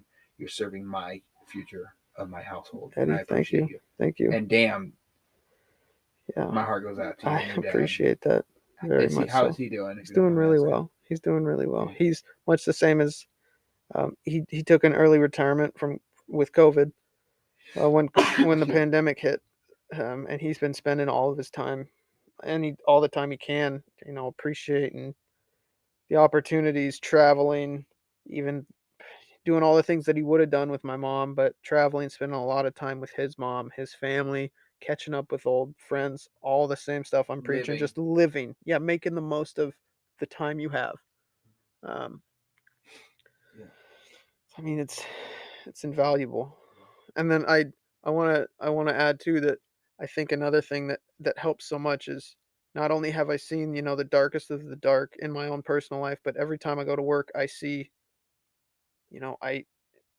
metaphorically speaking, I see that person, in that hospital bed begging for a second chance. I see people who have it a lot worse, who, because of some freak accident that just happened, because of something out of their control, their house caught on fire, because they're, addicted to drugs and have these habits that they wish they'd never gotten into, because they have some debilitating disease and, they're in hospice.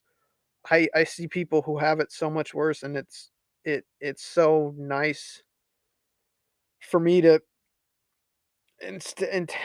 internalize it in a way that makes me more grateful for even what I have. so that when I do come home, life's not perfect, but man, it sure feels like it. There's always something that could be better, but like you said, there's always someone that's got it worse. And Always. I'm to have that perspective each and every day, and to be able to see, where my life could be, let alone, imagine not having running water, not having the ceiling, not knowing where you're going to sleep at night, not knowing where your next meal is, not knowing if you'll wake up when you go to sleep. I mean, those are all the just more fire to the furnace that makes me wake up appreciative for who I am, what I have, and make the most of it with my, you know, go out and do some crazy athletic thing because someday I won't be able to. Go have a wonderful meal because someday I won't be able to afford it, taste it, eat it, experience it. Go see friends, family, go hike, go enjoy the sun, just appreciate and enjoy everything because it could be taken like that. It definitely could And be. I know I bring a perspective, but I'm well aware you do too. And with what you've been through and your trials and tribulations and those you grew up around who are not here, it's the it's it's tough, but to get bogged down by it, I mean, it's so much easier said than done. But I'm so grateful I've come to a point where I can appreciate not what I've lost because I've lost it, but what I've had because I have the memories of it, and where I'm at now because of what I'm able to do with my opportunities and my ability to interact with, to provide service to help, to motivate, to love, to anything. Just my ability to, because someday I won't. Um, Yeah. That's a whole lot there, man. You're so wise beyond. I don't know how old you are. You're probably like 20 by the look of it. So 20. you're never aging, never aging. Just Sean, young forever, man. So you have a great, just absolutely phenomenal head on your shoulders, and I want to do this again as well. I know that time is critical right now. I just want to ask one last question.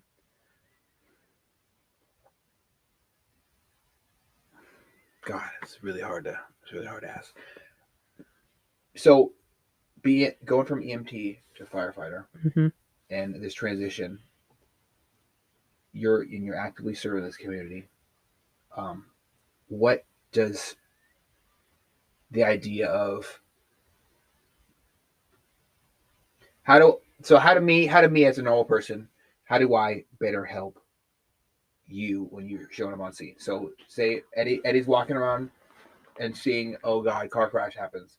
I go and grab my what out of the car. What could I do, and what things could I do personally as a civilian, as a non-occupational life saving motherfucker? How can I do things that will help you as a first responder show up, other than paying attention to my surroundings, carrying carrying one tourniquet with my gun, because that's usually people's everyday carry or whatever. They put up the picture on Instagram trying to Yeah, look cool. They've yeah, seen a John Wick movie. yeah. They got the Oakley shades. They look like a contractor would never wear Mhm. overseas actually, and they're like, oh, I fit this badass American mindset thing, like Persona. I'm this big bad wolf. Like, what could I do to carry to actually be a horribly well contributing member of society? Well, to start, it's not so much what you can carry, but what you touched on, your surroundings.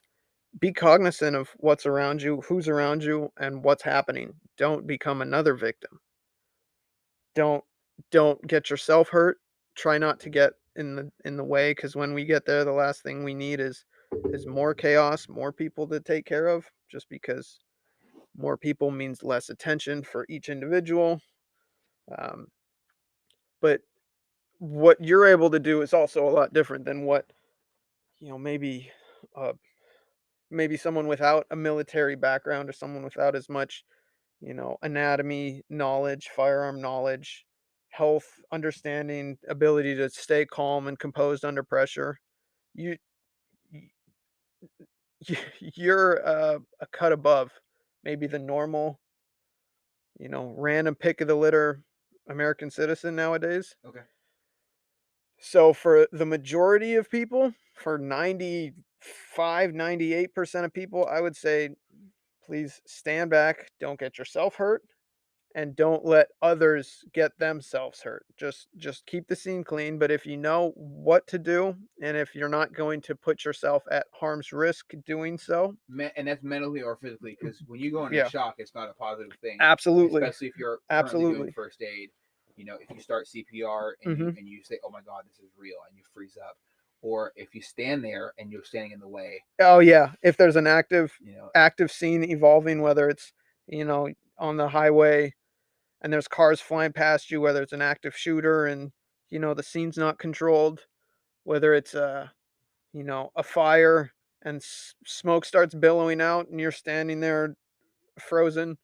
First and foremost, make sure you're safe and don't get in the way. But second, if you know what to do, start doing it. If you yeah, know, get in it. if you know how to cover a wound and there's not some bone fragment or something that's going to cut you and expose your blood to their blood. And then you got to get the test. Exactly. Put yourself and that's what it goes back to, at risk. Make sure that whatever you're going to do isn't creating another victim or making things worse. So But if step one, mitigate risk. Mhm. Step two, if you have a background or if you feel like you're a capable, Yeah, sober, moral, prudent person, yeah, get active. absolutely. I think everyone should, whether you carry the card or not, the card doesn't matter. I think everyone should get CPR certified. Mhm. That card expires. I think the card itself is just a financial tool for someone to continue making money, but you don't forget how to do CPR. Do CPR, and every once in a while, just remember the beat to it because that'll help save a life. Um, What's your CPR song? I've done I've done CPR so many times I don't think about the song now. I think Oh, about while I'm doing CPR, I'm thinking about what my crew needs to do next mhm. or who's breathing and timing up with them or getting out of the way of the medics as they're pushing IVs or making sure I'm Being a member of a team. yeah. Okay. What would Yeah. what would your recommended song for others be? Yeah, there's the Office one, Staying Alive. Staying alive, yeah. Um, I mean, there's a whole bunch of them. I think Just find your Staying song. Alive's the most popular one. And how many breath to chest compressions do you recommend currently? Because I If know it you changes. if you get on scene as a normal civilian and we as the fire department are not there yet, Clear the airway. yeah, clear the air if and it's something's in the airway, obviously. I think the standing right now is for citizens to do CPR nonstop. Just continue doing CPR until we show up. No, I'm talking about the chest compression to breathing Mhm, ratio. mhm. So you just So do as chest a compression. citizen, if you show up and doing breaths would mean that you would have to start up CPR, just keep doing CPR. Because when we get there and then we're able to rotate 30 to 2, or if they're not ready, then continue doing CPR until they are ready to breathe. We are able to do CPR in a way that as soon as we come off the chest, they are actively breathing because we're both working together. And then when they push that last breath, then I'm starting my compressions again. So there's as minimal time off the chest as possible because ultimately that CPR is what's going to save that person's life. And you want a two-person job doing it with You one you doing the you breath. need efficiently. If you're a just one person, even if you have, a mouth to mouth covering or something where you can do 30 and then pull it out and get it all situated and then breathe and then breathe and then do 30 more, that time off the chest and everything going into it, you're better off just continuing to do CPR until we get there because realistically, every anywhere in an urban, even suburban area, there's a fire station within 3 minutes from you. So you call the fire department, make sure the fire department's coming, and then if you can, help out. If you can't, don't get yourself hurt and And try not to let others get deep themselves breathe. hurt. Start the deep breathing Yeah. exercises. Yeah. Calm the fuck Yeah. down. Calm down. If you can't calm down, leave. Leave, yeah. because You're a casualty.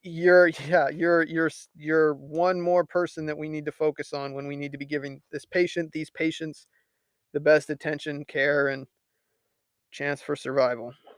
So Yeah. Well, obviously I'm not gonna ask you any more story time questions right now. I look forward to next time. Because I know I want to get deep into firefighting. I want you to break it down because there's these great TV shows online. Oh, yeah. People seem to think that that's what it's like, and I know it's not because I have a lot of firefighter buddies, and yeah, you're absolutely my favorite. So fuck you. So anyways, if you hear this, I'm sorry. It is the truth. So what does your future look like? I know you're gonna be a firefighter. Do you have goals within the fire department, or do you just try to learn new training levels? Because I know that me learning, PQS packets, learning in the military about different platforms within firefighting. Like I've been a team leader, I've been the nozzleman, I've been the investigator, I've been the person who's supposed to screen for heat before they re-break the door. I've been the nozzleman, the guy in the way back working the making sure that the hoses are cool. I've been at every single entry point. I've fought only 3 fires, sadly. That's all I got. Thankfully, but sadly, my experience isn't great. Yeah. But I know I don't freeze up. So, and I've also dealt with gas before inside these confined spaces within aircraft carrier, which is dangerous, kind of terrifying. Also dealt with flooding, and how to shore up a ship when there's a hole blown on the side of it, and actively so a lot of fun spewing water. I bet. Yeah. Shit. Anyway, calm and composed. Yeah. What do you think that I should carry? I know you talk about having goals, and what would you do? Can you repeat your question? What would you do? What are your goals within the fire department? And is there anything else that you think, to wrap the last question, that we should carry? A fire extinguisher. I think every car should have a fire extinguisher in it. I mean, they're literally, you can get a 2-pack of fire extinguishers from Home Depot for like $20. Okay. That's invaluable. If your car's on fire, you can put it out theoretically. If someone else's car's on fire, if you see a dumpster on fire, I mean, like I said, don't go and put yourself in harm's way. Don't run into a fully engulfed burning building with your fire extinguisher thinking you're going to help.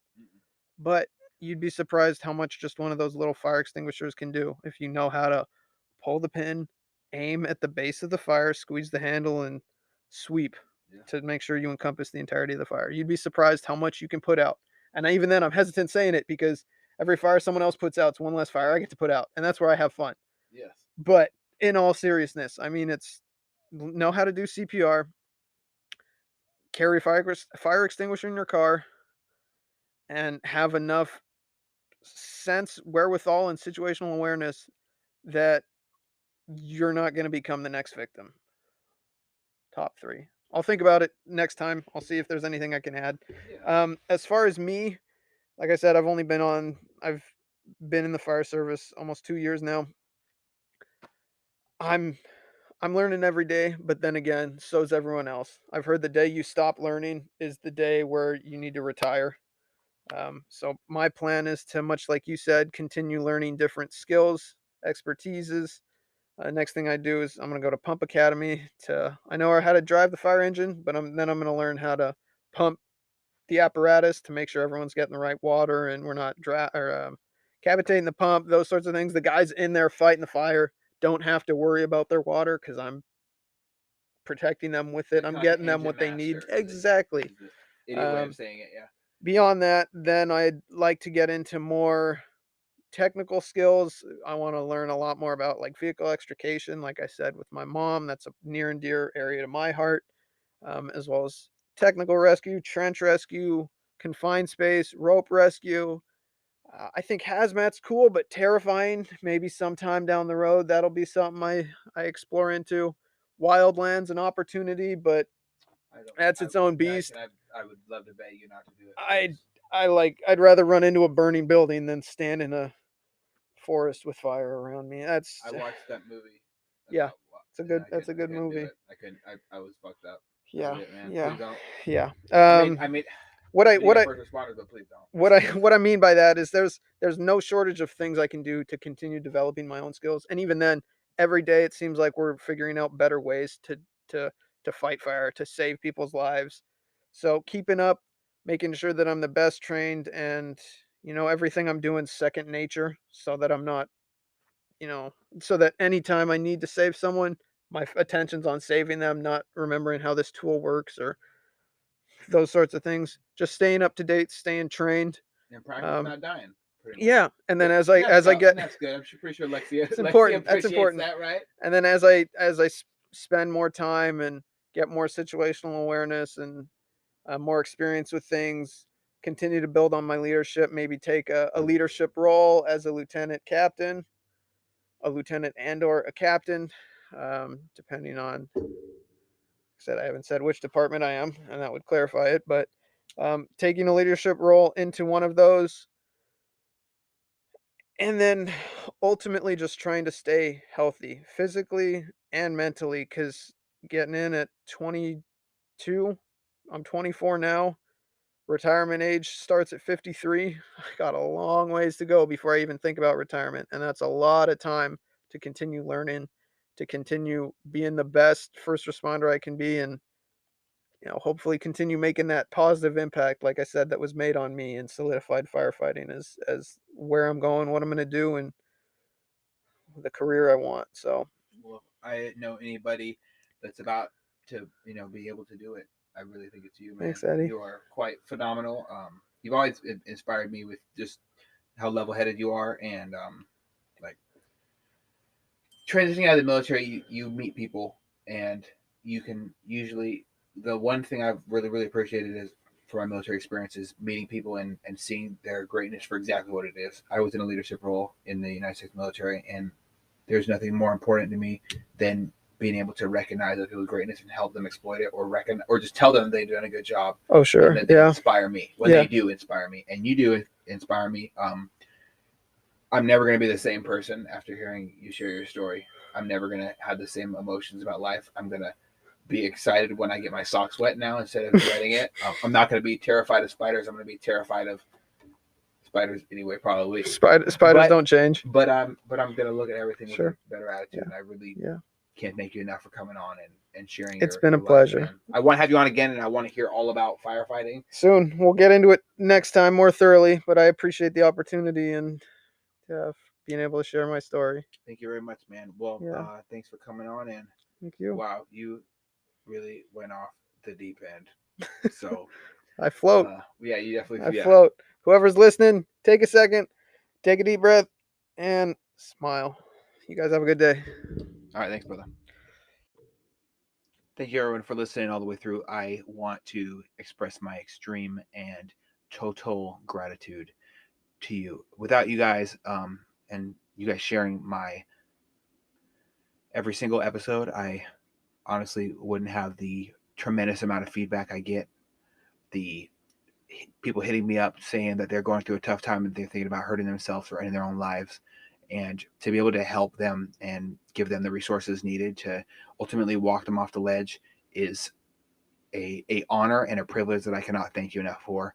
Thank you so much for helping me in my my current mission to combat suicide and to help other people know that they can talk through their problems without seeking to harm themselves. We all have these horrible things that we go through in life, and to some person it can be a horrible experience. Could be as simple as your video game console breaking, or to others it could be losing a loved one or a parent in a traumatic, horrible experience. No matter what, somebody's going through a tough time around you, and I encourage every single one of you to check on somebody. Just recently I had somebody put up a very dark Facebook post who means a lot to me, and I reached out immediately because that one time you don't reach out, it could be somebody's last cry for help. Let's all walk in love, have great empathy, try to understand and help each other as we work through the issues that we're working through as a community. There's no amount of ways I can say this without it being. It takes a village to help people, and that doesn't stop when you're raising a child. That doesn't stop when you're dealing with an elderly person in our community. We can all do our part to make sure we all feel okay in the skin we have by taking care of our bodies, but we can also help take care of each other's minds.